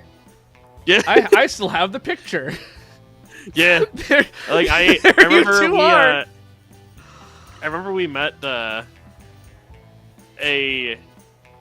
Zoro at the like a photo shoot, and we pretty much hung out with him for like the rest of that day. And then like we were friends for a solid 2 or 3 years after that. Then he kind of vanished, but Uh, no, that was awesome. He was like a hardcore like Zoro to the point where he like got straight into character.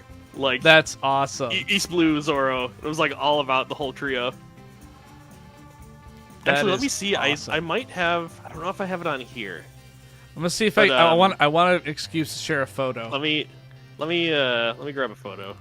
Well, I mean, I just had an Yep. excuse to share a photo. I shared the photo I have of you and Kevin. I might have the one. Actually, do I have them? saved Imagine on being here? born in Or is it- 1990. You.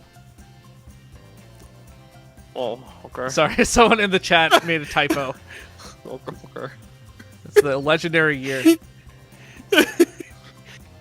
God. Okay, so I don't have the really good. It's all good, dude. It's fine. You are among good people. At least I assume everyone in chat is a good person. Yeah.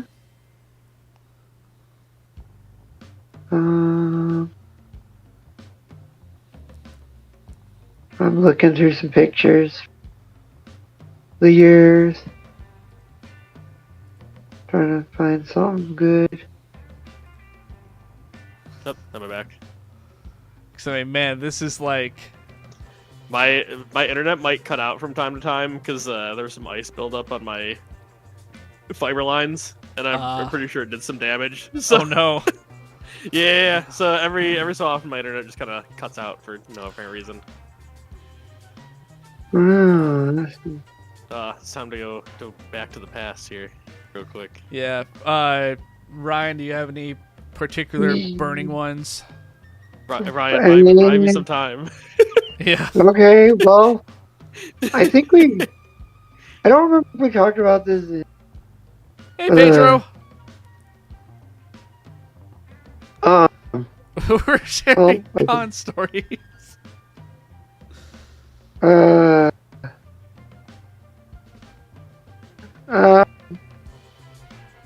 Oh, hold on. Well, I mean, yeah, I don't know. I guess I will. Kind of want an excuse to. Here's a story from 2002. Oh, yo! What? That's right. Kevin had the face tattoo and everything for Johnny. Yeah. Because the specific angle, you can't see it on my photo. Yeah. Oh, man, you two look awesome. I'm gonna, because for some reason without entering the chat, the thing. I just saved a picture on my laptop, and I'm gonna send it directly to you, Hal, Okay. so that you can save it wherever I can just it.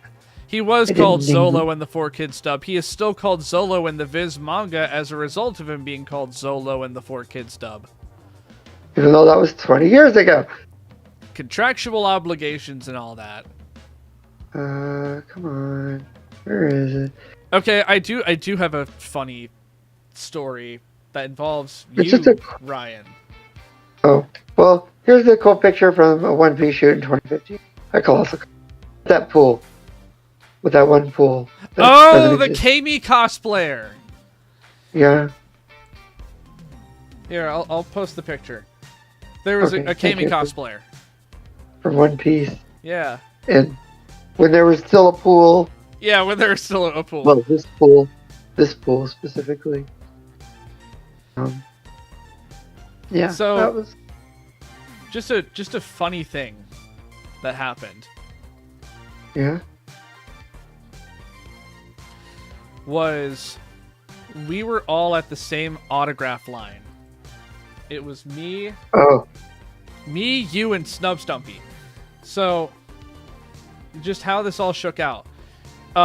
In OhioCon 2013, me, Ryan, and Snub Stumpy were all in the same line for Kyle A. Bear. None of us would meet each other for a while. I wouldn't meet Ryan until Colossal 2014, so June 2014, over a year I later. actually don't know if And you know Snub what Stumpy, I wouldn't... When did I even meet Snub Stumpy? 2017? I want to say that's when I met him. I don't actually... I don't know if I know what the story is, actually. It's just we were all in the same line for Kyle A. Bear. Oh, That's it? I'm posting the photos. There's me. okay. Well, There's you and your friend. hold on. And there's Snub Stumpy. Oh, yeah. Yeah, that was the... Oh my gosh. That's crazy. It's Okay. stuff like that that makes you realize just how small of a world it actually is. Yeah. I didn't... I All don't the same actually- day. Yeah, All the same that's line. amazing. That's amazing. Yeah, Yeah. that's the same day. All the same That's day. crazy. All the same line. None of us had met yet. Nope. That's awesome, actually. I didn't know that, so that's awesome. Genuinely. That's crazy. Yeah, people misspell and mispronounce his last name. It's French. Yeah. 'Cause I know I it's did the like first Hebert time. or Herbert a lot. He's talked about that. I did that the first time I went to, I think, one of his panels. Yep.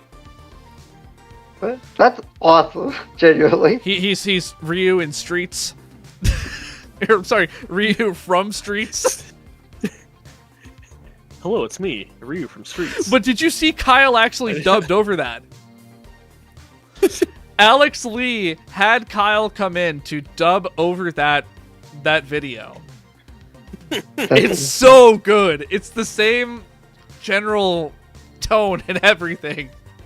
Hey everybody, this is Ryu from Streets. That is amazing. Oh my god. Yeah, Kyle's an amazing guy. I actually have a lot of stories about Kyle.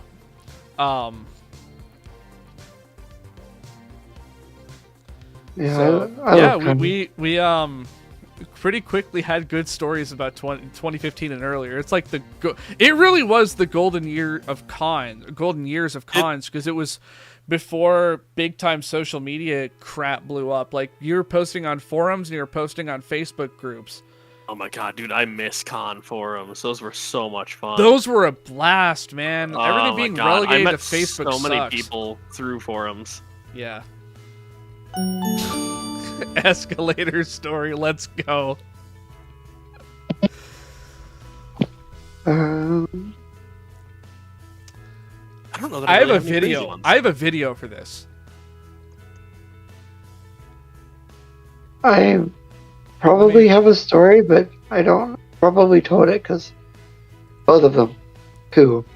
At Doki Dokkan 2019, people all weekend were T-posing on the elevator. I'm pretty sure they get in trouble with that. That's awesome. Yeah, here, okay, it's zoomed out now. I completely forgot about the T-posing era of cons. Yeah, it was just a thing all weekend. People would see other people T-posing and then T-pose back, and then like it just went on and on, not all weekend on the escalators. That's I don't really have I don't think I have an escalator story, but I have one where we were all waiting for an elevator, and my whole group was taking one of those cursed photos where you like toss the camera on the ground and everyone just like looks down at it, and we we convinced some random guy to get in the photo with us that none of us had met before. And he just totally went with it. It was great. Amazing. That's great. My anonymous friend says escalators are temporary stairs. Sorry for the convenience, but that's the funny thing, because my other escalator thing is that it's not really a Greater Columbus Convention Center con if the escalators by the food court don't break at least once. Just in general, like even the escalators down near the big main area, if those don't break at least once, it's not a true con. Yeah, I don't know what happens, but they always break. Yeah. I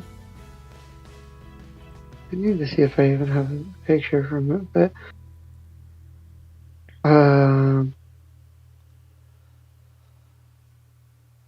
yeah. Well, I know I shared one story where there was a Wanda and Cosmo cosplayer from Fairly Odd Parents doing the elevator thing. Do we get to the ride? This is the ride. That's right. I think you brought that up to me before at some point. Yeah, I know I did. And then here was TrumpCon. That was 2018. It was okay. Because yes, sorry, I don't know if I have the picture on, but I'm hoping I do. But I don't think I did post it on Facebook. But basically, because this is the Friday of the con. Basically, because there were Secret Service running all over the place, and Secret Service. Yeah, this was the year the Republican dinner was going on the Friday of MatsuriCon. This was MatsuriCon 2018. And Trump was there. Trump was supposed to show up and give a speech. He did show up. And he did. They had to take him through a back way. Yeah. Well, okay. I don't think I have the picture available, but there was some person. I don't even know what they were dressed as, but they had this big dress, and it got stuck in one of the escalators. No. And I think it caused the escalator to stop, and there happened to be a Secret Service person there, and they were there trying to help, I think, or something like that.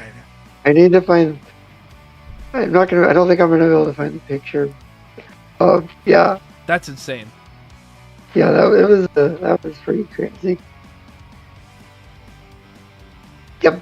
So those are my two. God. Other than that, I can't think of any others. That is awful to hear. Yeah.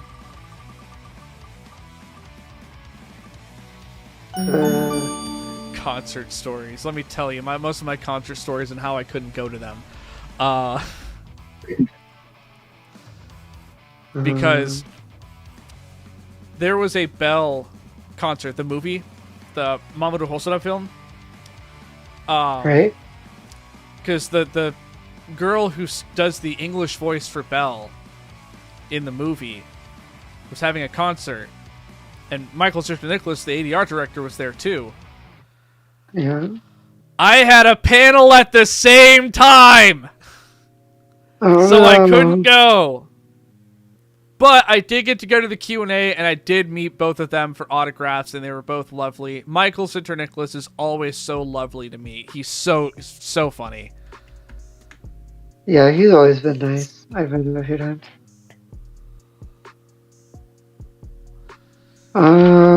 But have any of you gone to concerts or had to miss a concert Oh, at con?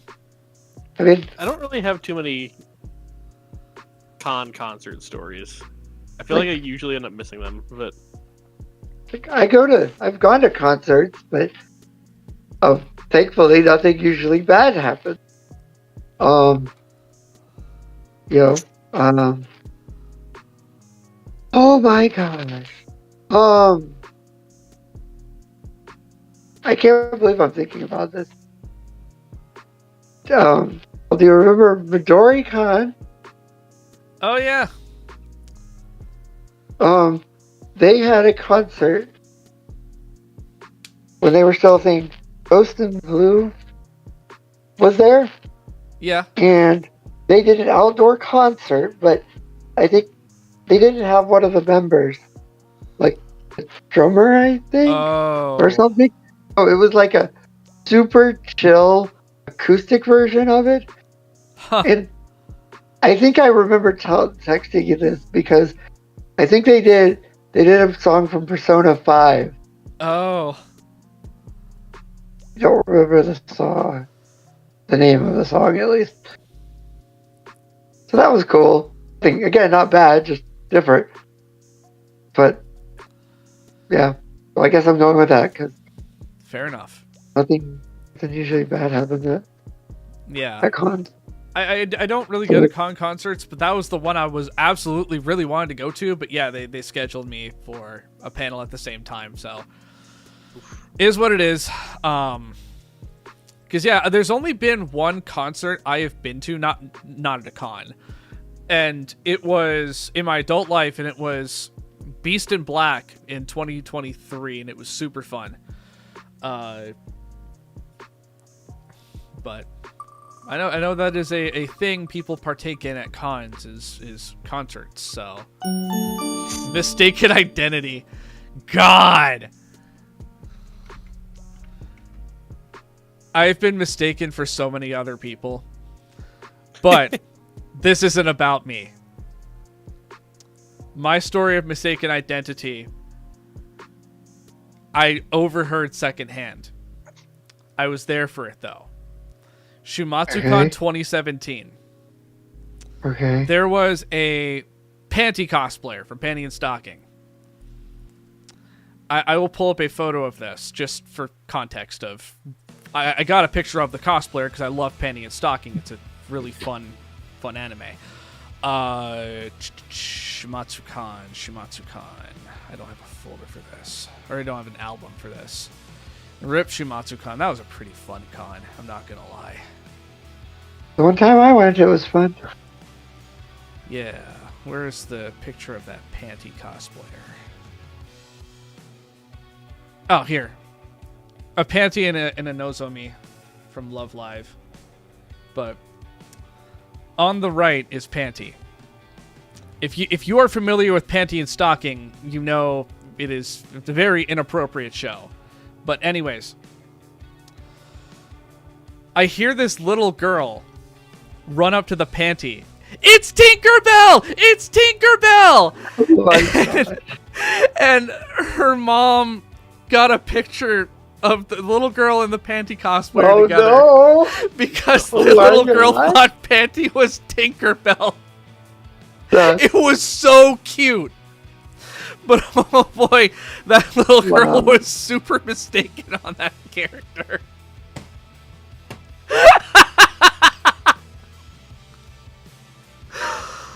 Oh. Tinkerbell. It was so cute, you guys. And I could tell the Panty cosplayer didn't have the heart to correct the little girl on who she was cosplaying. Oh my god, it was so precious though. Yeah. Not really a mistake. Well, actually, yeah. Not necessarily a specific moment or con, but there was a year where I did a Pokemon trainer cosplay, and there's another guy that is also a Pokemon trainer cosplayer, just generic.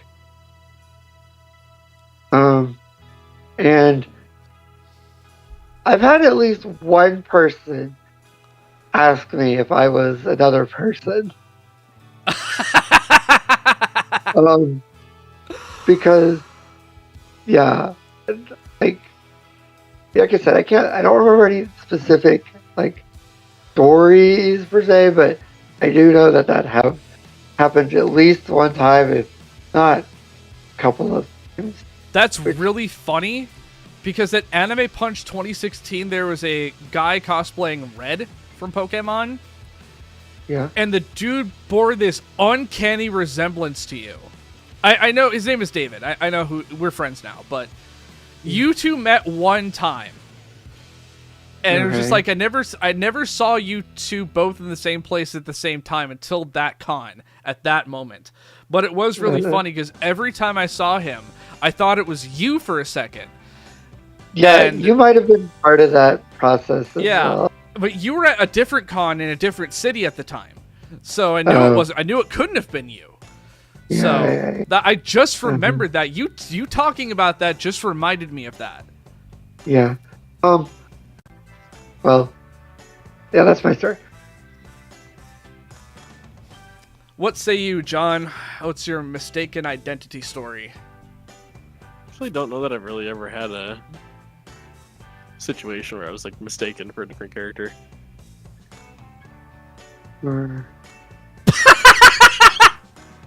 Okay. My friend just messaged me. So I have a Hosho Marine shirt that I usually wear at cons. However, when I wear it, because of how I look, people mistake me for a certain infamous character whose gimmick is trying to find him in a crowd of people. The shirt, for reference, here, I'll send a picture of it. Oh. I literally... This is a Marine shirt. I do like seeing people cosplay Waldo and Carmen Sandiego at cons, though. That is always fun. Yes. Wait. One time I got mistaken for Tombo from Kiki's Delivery Service, and I was like, what? Wait. I could see it with the shirt, but... Wait. Who is it that's saying this? A friend. You know him. I just don't want to... He has requested to remain anonymous. For I was literally... thinking of the same thing. Hey, I found Hosho Marine. Funny. Like, yep. I know exactly what we're talking about. Oh, that's so funny. Exactly. I would make the same mistake of Waldo, but that is really funny. But I have a lot of instances of mistaken identity. For myself, people mistaking my cosplays for other characters. This is a scheduling conflict story. I told one with the friggin' Bell concert, but I have so many. Oh my god! Because mind you, I love doing panels, and I will everything. Panels take priority over everything for me. Yeah. Even if it hurts, even if it's painful. Yeah. Because you know what? I'll let you two go first. Have you had a scheduling conflict story? I mean, yeah. I can't remember if it's a specific con, but like, there's been cons where photo shoot for a particular franchise was going on at the same time as a panel for that particular franchise. That sounds familiar. Yeah.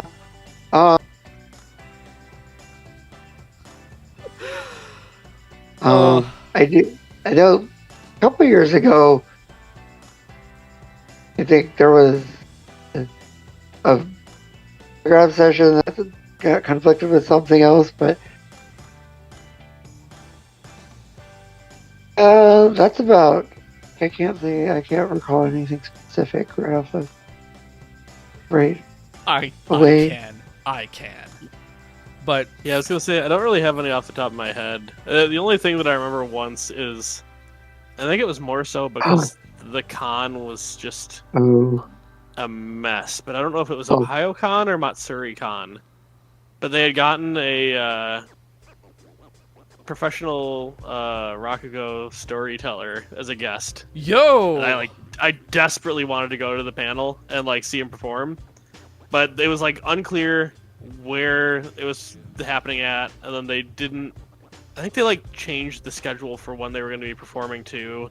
It was just a whole mess, and I like never made it, and I was super disappointed the entire weekend because of it. It was either OhioCon or MatsuriCon, but yeah. So I do think I know what one of your stories will be, Hal. Go ahead. Otakon 2024 is my favorite con of all time. Okay, it's really funny you say that, Pedro, because my friend just messaged me. Yo, Rakugo, I love Akane Banashi. But anyways. Otakon 2024 is my favorite con of all time. Nothing will beat it. But I was scheduled to have a panel on Friday. And then right before the con, they emailed me and said, hey, we had someone cancel and we need to reschedule your panel for Saturday. Is that okay? You know, I said, that's fine. Except I was up against the discotheque panel. Next door. So, shout out to anyone who came to my panel really quick to say hi. But I don't blame you for ditching it to go to the discotheque panel. I would have ditched my panel to go to the discotheque panel. So, oof, that hurt. That was painful. Wasn't really... The only really hype thing I remember hearing about from that panel is they got the Professor Layton movie on Blu-ray. But otherwise, I don't really recall there being anything too crazy. But yeah. At least I got to see it the following year, and the first announcement they made was about the Funimation Shin-Chan dub coming to Blu-ray. Felt like an impossibility considering the dubbing, or not dubbing, the animation studio likes to pretend that dub doesn't exist, but I digress. Time to spin to win. What do we got? Cosplay contest / masquerade story. Fun fact, I know this is like a really popular thing. I've only been to like one masquerade. I usually don't care that much. Dairy Queen now has flamethrower chicken strips with vanilla ice cream as the dipping sauce. Oh shit, sign me up. So I am going to say I've been to one masquerade, and it was at ZipCon 2017, and I was a walk-on. I usually don't care enough to go to them, so that's my story. That's it. I was going to say, I've only ever been to like 2, and I don't think I've ever necessarily stayed for the entire thing. Yeah, it's just they're usually not my kind of thing either. Yeah, it's just they get super crowded super quick. I think the only one I went to was that one, ZipCon. Really? Like that.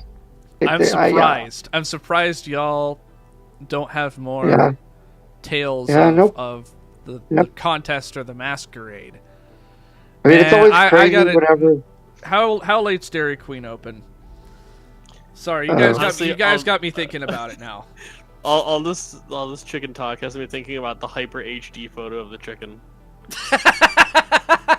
4K. Where you can see the like molecules that form the chicken. Yeah. Alright, it closes at 10. Nice. It's not bad.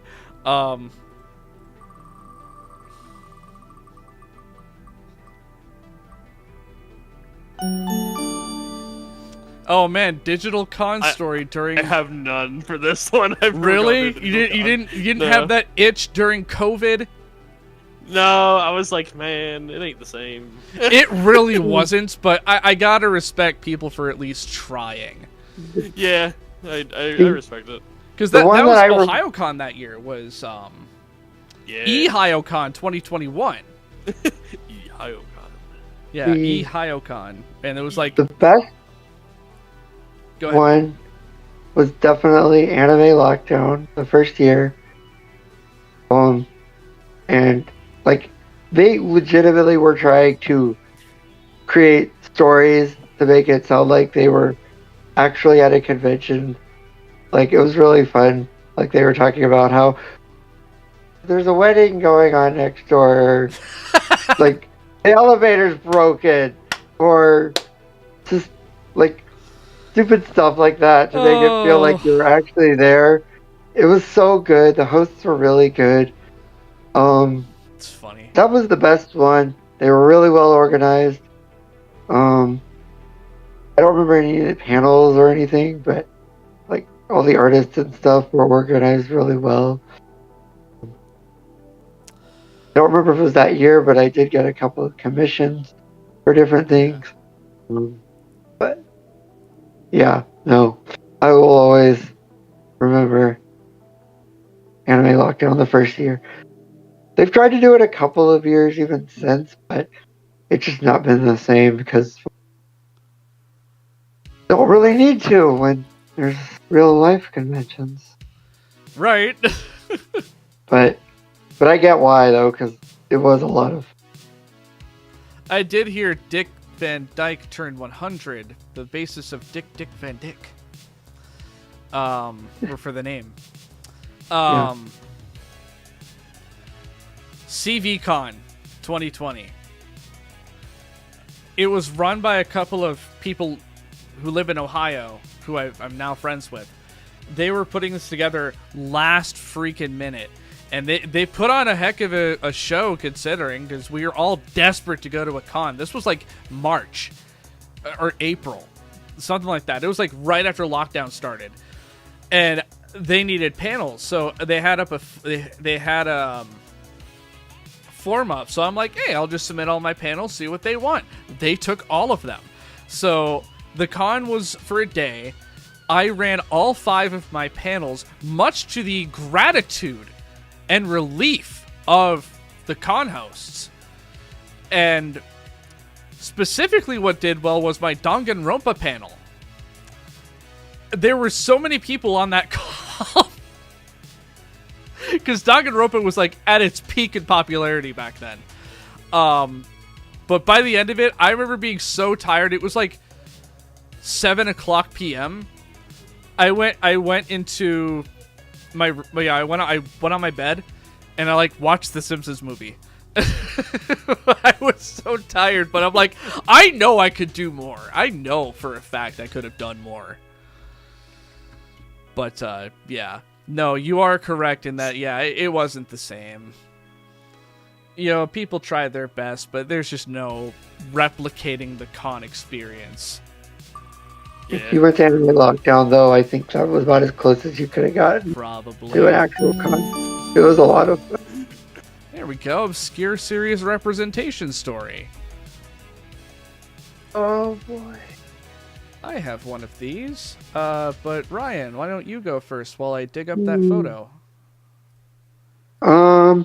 Well, my favorite obscure series is Bakano. Mostly because you can't buy it anywhere or watch it legally anywhere, but I always love whenever I see cosplays from it. Like, I know it was at Colossal Con one year. Still sometimes see them every now and then. So it's always a fun time. Which, speaking of which, we'll be watching that. We sure will. But if I find the one, I know I have a few, but I can find it really quick. I was gonna say, like, I think the 2 that I have, one of which I still consider it obscure, even though it's starting to pick up again here in the US, was the one Youmacon that I went to. I think it was 2019, where I cosplayed as Lupin, and then randomly ran into another Lupin And then out of nowhere, another Lupin showed up. And then, yet again, out of nowhere, a Zenigata showed up and handcuffed all of us. So we like took a photo of all of us like in handcuffs with the Zenigata. That's and insane. Had, like impromptu mini photo shoot because out of nowhere, just all of a sudden, Lupins were everywhere. That was a lot of fun. That's insane. There was one year where I cosplayed as Duster from Mother 3 and randomly bumped into the Lucas and Klaus. That's amazing. Just kind of in the hallway. We love Duster. Let me see. I'm just... So, I'm sure a lot of you know that the next episode of English Version Files is Blood Blockade Battlefront, a show that came out 11 years ago and didn't really catch on in America despite having so many hallmarks of something that would be a big hit with Americans. I really got into that show, and I cosplayed it at OhioCon 2016.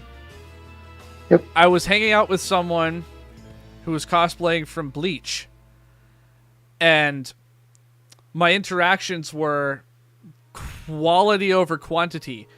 6 people identified the cosplay by the end of the day. But we talked for a while. The ones who recognized it, we talked for a while about the show. And one of them I even became friends with because he saw I posted about it on the Facebook group and said he was going to keep an eye out for me. And he like pulls me aside and said how much he loves the show and how much he loved the ending, which had come out a few months prior because the ending got delayed. I talk about that in the video. Anyways, I didn't think I had any photos of it. But here's one because Ryan got a photo of me. There I am. Kind of a weird photo, but yeah, I had the Sonic.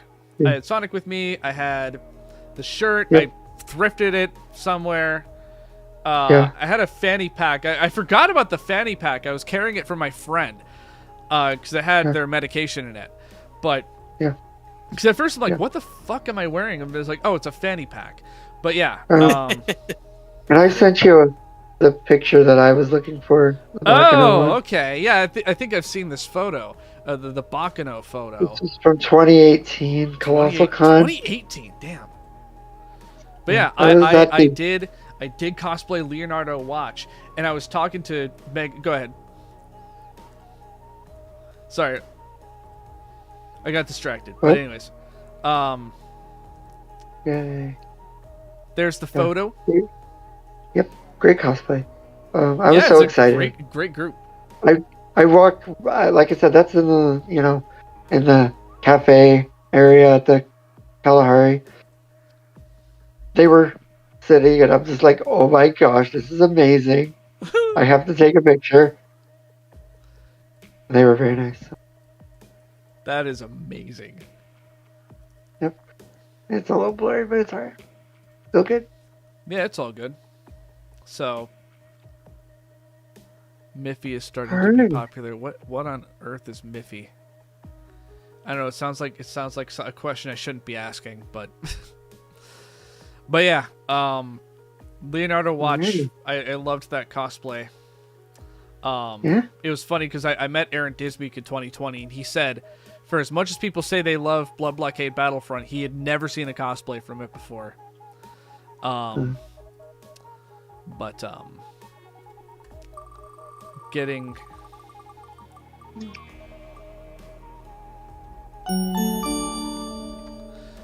rave story. Okay. Well, I have been to one rave.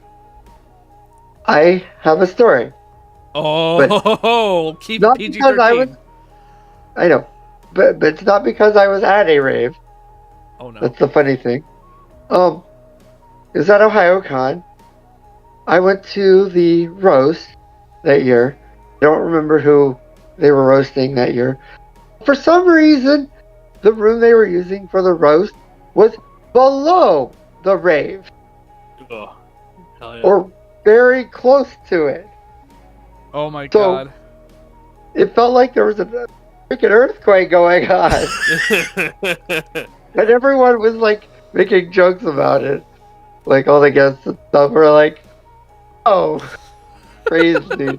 Like, why did they think that was a good idea? I don't know. That's All you can just awful. hear in the background is. Doof, doof, doof. Yeah, I genuinely don't know why. You would have. Well, for one, why was the rave on the second floor? That Not was OhioCon, bottom yeah? floor.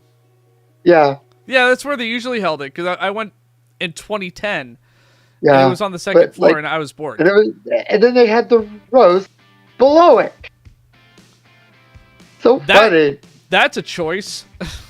Yeah, it was so silly. And I think don't think any. It was so funny.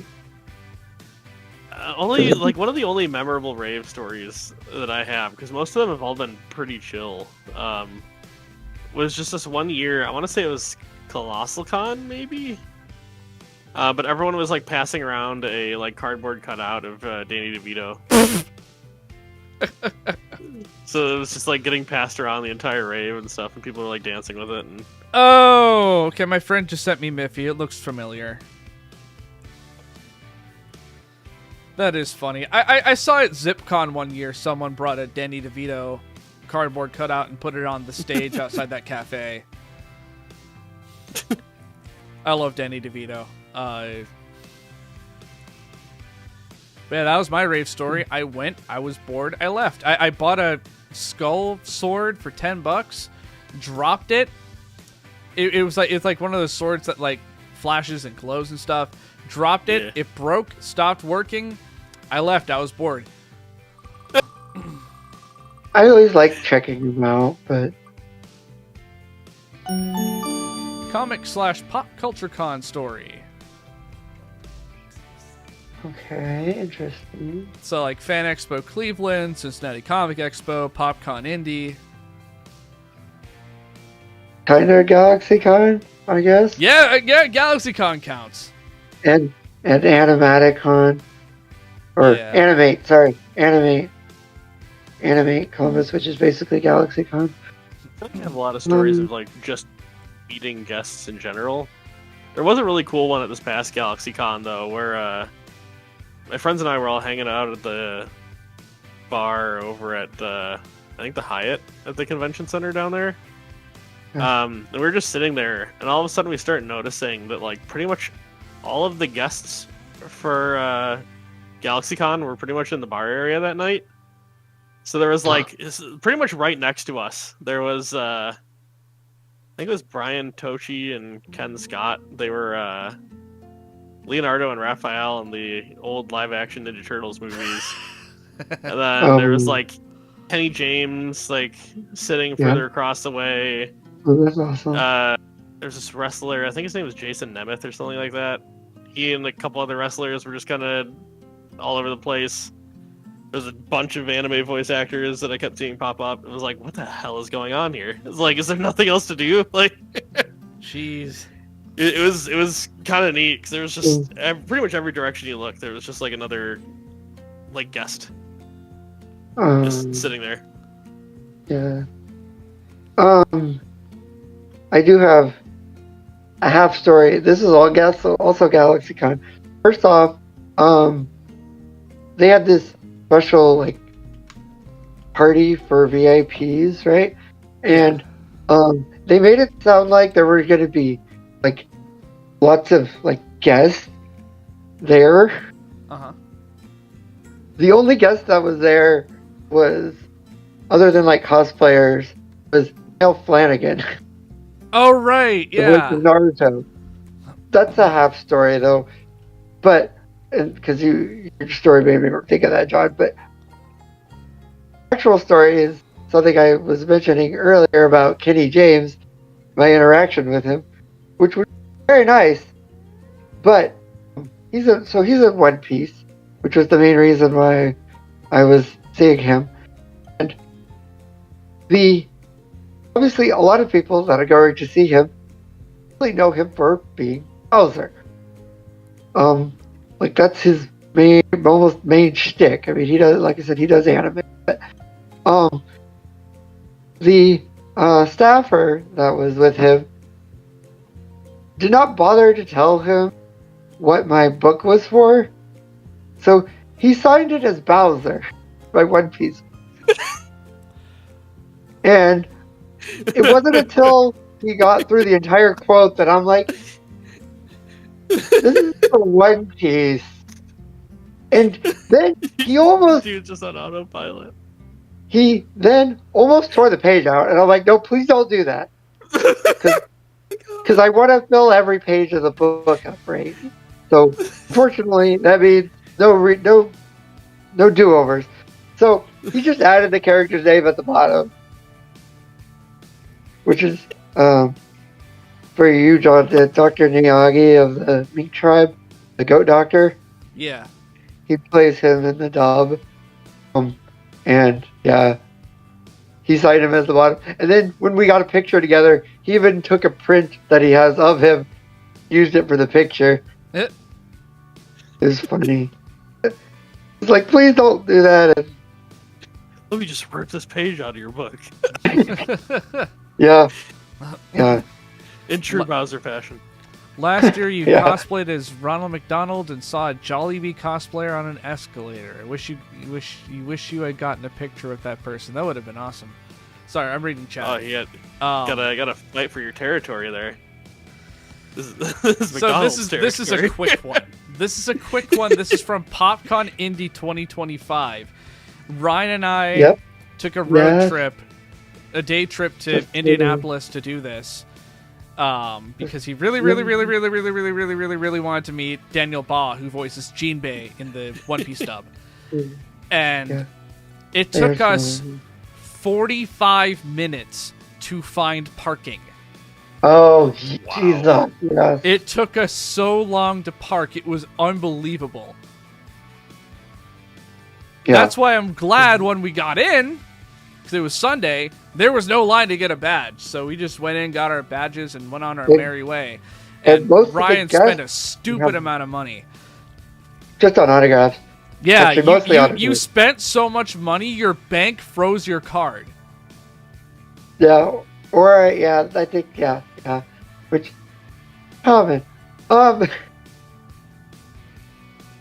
I spent too much for the day. And the card's like, nope, can't spend more today. Yeah, it was insane how much money you spent. And I'm sitting here like, I brought $100. I just wanted to meet JB Blonde because he was Uncle Dojima in Persona 4. And it was funny when I met him because I didn't even ask him to write this.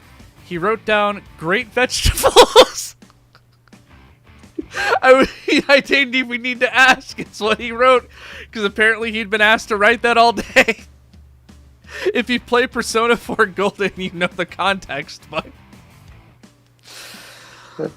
Oh, it's something like great vegetables, much love and sushi, JV Blonde. I was so happy I got that. God, that was so funny. But yeah, and then on the way home... So for those of you who saw the Kinnikuman video, you saw the picture of a place called Uranus, and it was like a store. That was on that trip. The Uranus Fudge Factory is a real place you can go to, and it is as magical and amazing as you think it is. The entire thing is dick jokes, butt jokes. It's amazing. My coworker recommended it. It is on like the border of Indiana and Ohio. And actually, because when you get chocolate there, you're getting your fudge packed at Uranus. That's the specific official wording that they use. They have someone that welcomes people every time they come through the front door. Oh, everyone, no matter where they are, when someone walks in the door, the entire staff will shout, "Welcome to Uranus." Welcome to Uranus. Guys, it was magical. It actually, the chocolate is pretty good. The ice cream is pretty good too. But like, yeah, the staff was awesome. The merchandise was awesome. The candy was very good. You can leave out a wormhole, or you can just take the regular exit. But like, the wormhole is that optical illusion where it's the spinning cylinder and it's space. But yeah, I could go on and on and on about my trip to Uranus with Ryan. But that was a really fun trip. Yep. But that is the origin of that photo.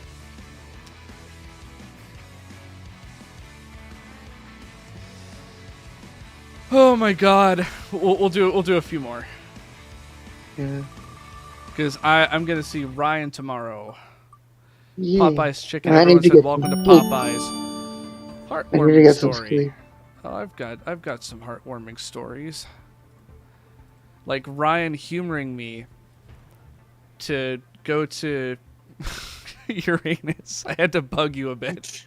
Yeah, because I was kind of tired, to be honest. But I'm just like, I promise it won't be long. And we were there for a good half hour. yeah, I felt like it. I've got a heartwarming story. Yeah.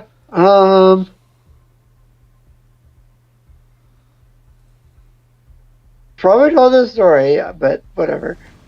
I don't remember the year, but it was at Colossal Con, and Trina Nishimura was there, voice actress, and I was a VIP, but earlier today I went to her, and she, for some reason, I think they were only taking cash for some reason.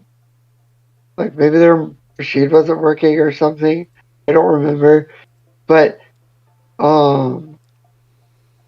but she still signed my stuff. It still got a picture with her, but I was like, there was a VIP autograph session later, and she's like, "You can just pay me later," and I'm like, "Wow!" Like that was like crazy that the voice actor would trust like that, you know. And I did go back and pay, obviously later, but it's like she's really nice. Yeah, that's my story. I remember when that happened because I was in that line for it was during the VIP autograph session. Yeah, that was so surprising, but very nice of her. Digging up a photo, so John, if you want to share your heartwarming tale of cons of years ago. I'm trying to think.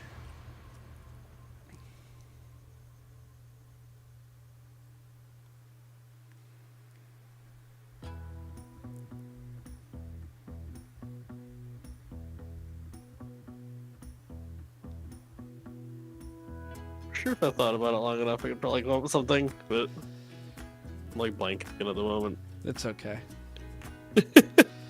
Because I only have one written down, but it's a really good one. At Otakon 2024, so a lot of people know this. I cosplayed Itsuka Kendo from My Hero Academia, Big Fist from Class 1B. Yeah.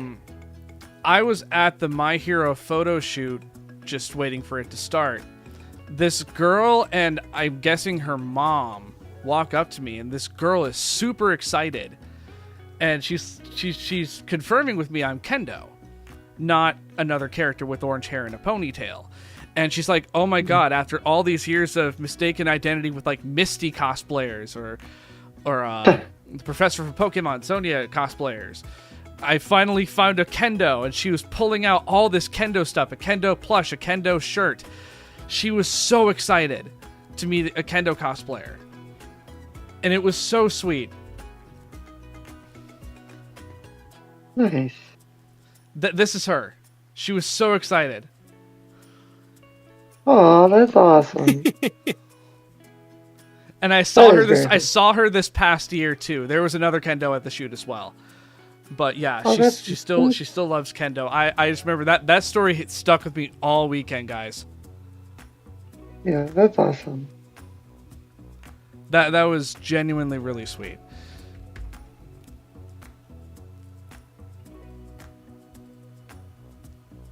Able to think of anything, John?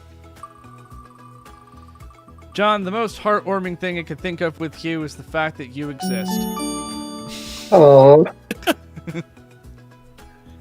Well, we kind of went over this. Yeah. We went over a lot of getting sick at cons today, between the food poisoning and getting COVID, and because generally I don't really. Chicken at Colossal Con. What's that? I said never trust the 10 p.m. chicken at Colossal. Yeah. Yeah. American I Horror Story. think we could just go to the next one, 'cause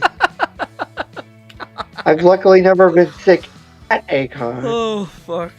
Yeah, I got COVID. But yeah, I've never been sick, like severely sick. Other than that, from a con, like post-con plague. Yeah, I've as they gotten call sick it. post-con before. But like nothing like crazy. Yeah. Yeah. You know, like I didn't end up in the hospital or anything. I just remembered this. I once got sick with generic con crud at Colossal Con 2015. I got home and I was sick for a bit. I got better pretty quickly, but yeah, I just remembered that happened. Huh. Yeah. Just came back to me. Not really something I think about. Is the time I got sick at Colossal Con 2015.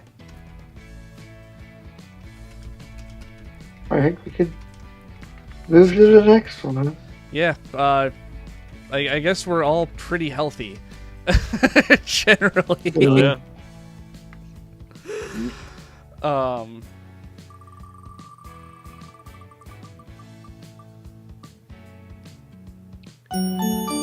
Oh yeah, dealer's room grab bag story.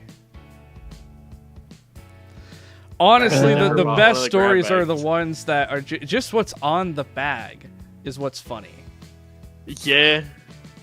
It's like, yeah, I've gotten some pretty neat stuff from the grab bags, but it's always just funny to see what people come up with to slap on the bags. Yeah, like Bag of Despair or something like that. Yeah, I saw, for example, MatsuriCon 2016. One thing I learned after 21 years of Anime Con is you never know what is going to be in that $20 grab bag. Yeah. You could tell this was 2016 because Pawn Stars was relevant. That's amazing. Oh my god.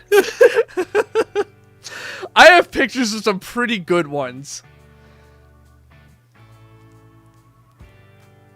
But yeah, it's just like, usually I'll get stuff in the grab bag and then just kind of forget about it. No, what you remember is what's on the grab bag. Yeah, true. Any of you get like anything particularly good in a $20 grab bag? I mean, I've never taken the chance on buying a grab bag at a con, to be honest. I got a one-piece one once, and Yeah. it was pretty good. I got a magnet from it, and it was like not a flat magnet, but like it was like it had a lot of dimension to it. It was Luffy eating meats and jumping out, and it was really cool. And it's still on my fridge. There was other stuff in it too, but I cannot for the life of me remember what else I got. yeah. I've gotten a One Piece one too, and I got a Zoro figure from Wano, which was really cool. I still have it in the box though, but and then the con I'm blanking on, but I got a family grab bag and some pretty cool stuff. I got a Your figure, and then I got these two cool posters. By family posters. I got a button. I've seen Electric Company, Matthew. The old one. I know there's like a more recent one, but I've seen reruns of like the really old one. Sorry, I responded to chat. Yeah, you're fine. But yeah, no. Other than that, though, I can't think of any other ones where I've gotten them before.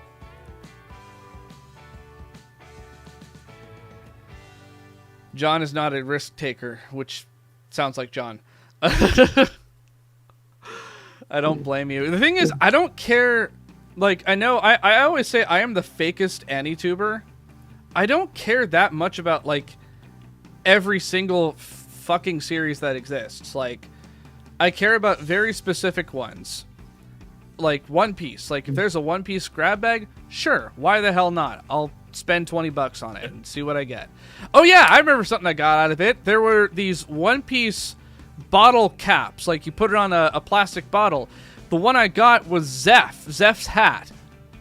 And you had to stack the two pieces on top of each other because he has that really tall chef hat. That is still sitting on top of my One Piece shelf, my One Piece bookcase. Nice. But yeah, it's just like usually when you get one of those grab bags, it's like really it's stuff I'm never going to watch. Yeah. My friend messaged me. Remember Chef Zeph? He's back in Pog form. Oh God, that's funny. Well.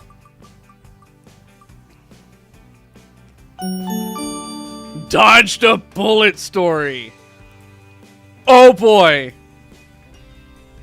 I think we'll do one more after this, but oh boy.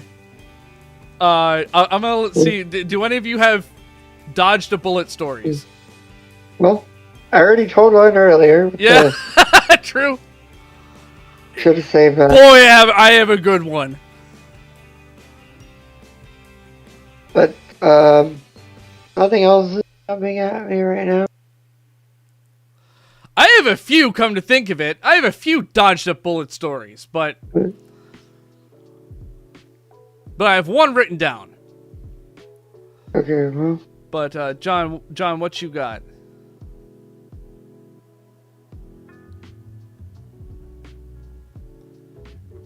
Any good stories of pulling a Neo? Dodging bullet? Pulling a Neo. Man, do I?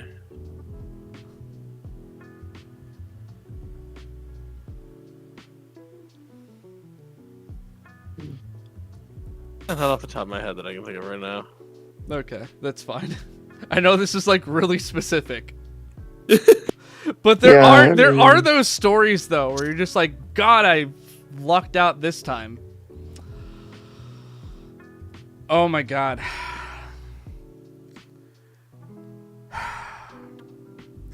MatsuriCon 2023. I was just talking about how I cosplay Itsuka Kendo from My Hero Academia.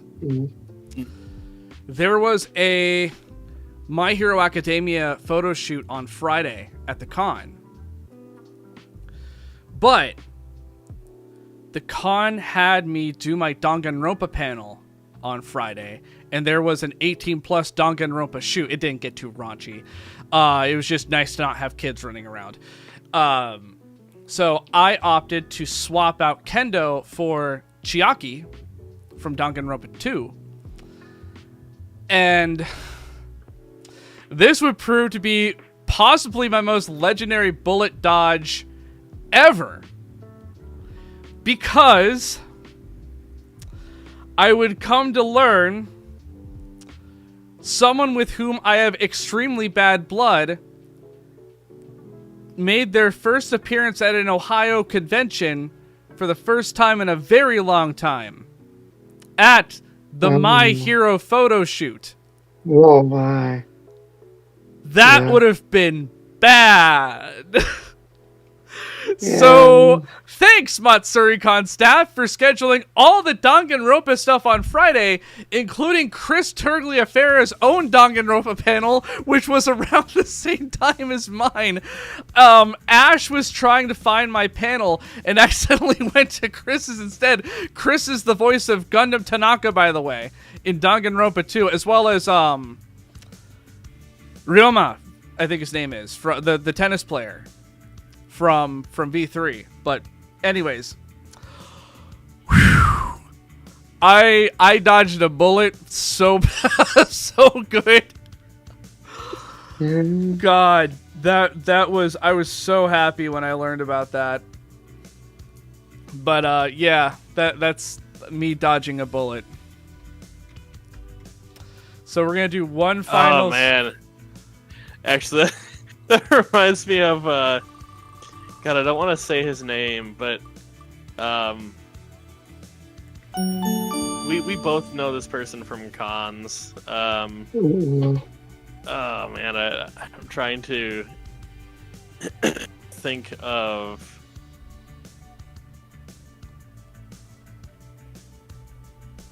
how to say the name without saying the name. You could come up with the pseudonym, and I could probably fill in the blanks from there.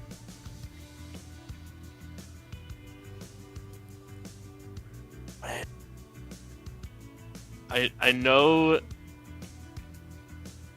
they've cosplayed from a lot of fighting games before. Specifically, I think Street Fighter and Mortal Kombat. But they're kind of a bit of a problematic person. I know who you're talking about. I Yeah. call him Nedward. Yeah. Yes. Yeah. So I remember there was one. Oh no. I think it was a Colossal Con where it felt like no matter where I was walking, I kept like having brushes walking right past this person, and just like hoping that they didn't recognize me. So I like vividly remember like every so often I'd like be walking down the hallway and all of a sudden I'd like look to my left and it's like whoosh. Yeah, that's dodging a bullet. Okay, we want to. You know what? I'm gonna bounce off that. I'm gonna bounce off that because I have a dodge a bullet story with that individual, Nedward. So, I was cosplaying. This ties into a whole different story, by the way. I was lost in the convention center trying to find my panel room. I knew Nedward was there. I saw him. He came up to me. He's like, "Hey, how's it going, buddy? Long time no see." And I was like, "What? You look uncomfortable. You okay?" I'm like, "No, I'm just tired." But anyways, I was cosplaying Red Blood Cell from Cells at Work. Funny enough, I was lost in the convention center trying to find where my panel room was. Nedward sees me and he's like, "Hey, can I get your picture?" It's like, "No, I'm in a hurry right now." And I'm like, whew, he didn't recognize me. Two, I didn't have to interact with him beyond that. After that was the last time I talked to him, I think, ever, because that was my last Colossal Con. So, yeah, I just love I very quickly picked up who you were talking about. Yeah. I've had like on and off experiences with him. Oh, partially yeah. via knowing his brother. Yeah. And yeah, he's a character. He is a character. That's one way to put it. God.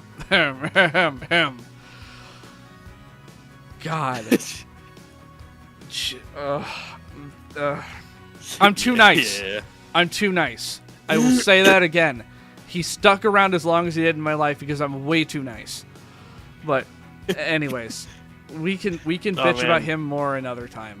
Awkward encounters with people you know awkward encounters with people con. you know outside like the con. God, this was the one time where back when I was still in high school, like I was finishing up high school when I went to my first Colossal Con. So this was Colossal Con 2011. For some reason, a random girl from my like high school math class, I just randomly bumped into her at the con. And it was like, oh shit! Like, no, they're gonna know that I'm going to cons. Like, well, luckily, I think it might have been either right before or right after finals or something. But I just sort of awkward because it's like, hey, it's you. Yeah, that one was awkward. It do be like that. It's funny, Yeah. I have seen high school friends at cons, but that was like not long after high school. But yeah. Mm-hmm. Oh my god. So my friend messaged me this. He said, taking people you know outside the con a bit loosely. But at Anime Expo 2023, I was walking down the hall when out of the corner of my eye, I see someone carrying an anime girl. I look over to see who it is out of curiosity when I realize he's not carrying one anime girl. He's carrying a bunch. All of them the same character. That character, Sayaka Maizono. I immediately realize I am in the presence of a legend and all I can do is stare in awe. If any of you know who this is referring to. Cannot say I do. Tobin Jacobs, the Sayaka guy. Just casually walking down the hall at Anime Expo 2023. Oh my god. That is funny. I think he's told me that one before, at least in passing. So I've got a few of these. Ryan, do you have one? Yeah, best not to end on me because I genuinely, the only people that I've run into cons that I like wasn't expecting or run into are people that already I know for liking anime, so it's not like it was ever awkward. I did not have any of those stories. Have you ever like run into someone at a con that you don't know, but you start to see them at every single con and recognize their face, and it's like, who are you? Yeah. Like, there's this one specific guy. I don't know who the hell he is, but every single con I go to, no matter what state I'm in, I see him at every single con. And I'm like almost convinced this dude's like an omen of death or something. It's like, no. I always see him walk past me once or twice at every single con that I go to, no matter where it's at. It's like, what is this? The Matrix. They're watching you, John. Yeah, it's like the Matrix glitching, or it's like it really is like an omen of death. It's like the years are numbered. Oh my god. No, I've had a few of these, but they've just become fewer and fewer over the years. Because, like, usually it comes to a point where it's not awkward. Because, like, one time, my coworker who originally couldn't make it to OhioCon one year, 2023, ended up going anyways on Saturday because it turns out he had time. And it was just funny because I saw him hanging out in the hallway, and I'm in cosplay, and he's used to seeing me at work. But he knew, it wasn't like he didn't know. He knew. Yeah. But it was funny. I would come up to him and was like, hey, glad to see you can make it. But there was... Oh my god. Yeah, I told this on stream before, but my old manager at my old job, I gave him a fake list of stuff I'm cosplaying so I wouldn't see him all weekend. Because I knew he was going. He didn't know what I cosplayed. Cough, cough. And I was hanging out in the hallway. And I hear a voice, because he had like just been fired for sexual harassment. Ooh, I know it's a wild turn to make with this. But I hear him call my government name down the hall. I felt a chill run down my spine. I was dressed as Toru from Miss Kobayashi's Dragon Maid. I have no idea what he was cosplaying, but it reminded me of the Nightman from It's Always Sunny in Philadelphia. I know that's not what it was, but it's what it reminded me of. But he's like, how's it going, man? It's been... I had a new job and all that, blah, blah, blah. He ended up getting distracted at some point, but man, I felt so freaking awkward. I was with a friend and Nikki at the time. But yeah.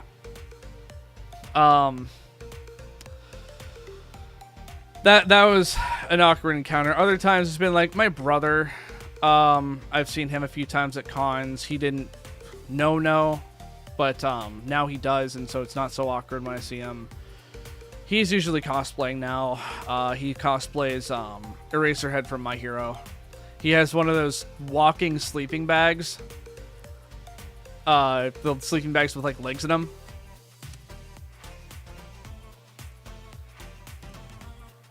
So, yeah, that was my awkward encounter. Was my old manager looking like the Nightman from It's Always Sunny from one of my favorite episodes of the show. But Alrighty. yeah, that's the stream. We went for a while. I'm glad we got John. Yeah. John to make an appearance. Always happy to see you, John. Always happy to hear from you. We don't play Minecraft like we did 11 years ago. Yeah, God, the old Skype Saturdays. Yeah, fucking Back when Skype was a thing. yeah. They would just hang out on Skype and Nick would play Sound Clown songs. I was telling a coworker about You've Got a Horny Friend in Me, where it's an air horn cover of You've Got a Friend in Me. Yeah. And my dad was asleep. I was trying so hard not to laugh. I was crying. Beep, beep, beep, beep, beep, beep. God, I miss the SoundCloud videos. They're like songs and stuff. They're so good. It was funny, but that's the one that stands out in my memory. Oh my God. Beep, beep, beep, beep, beep.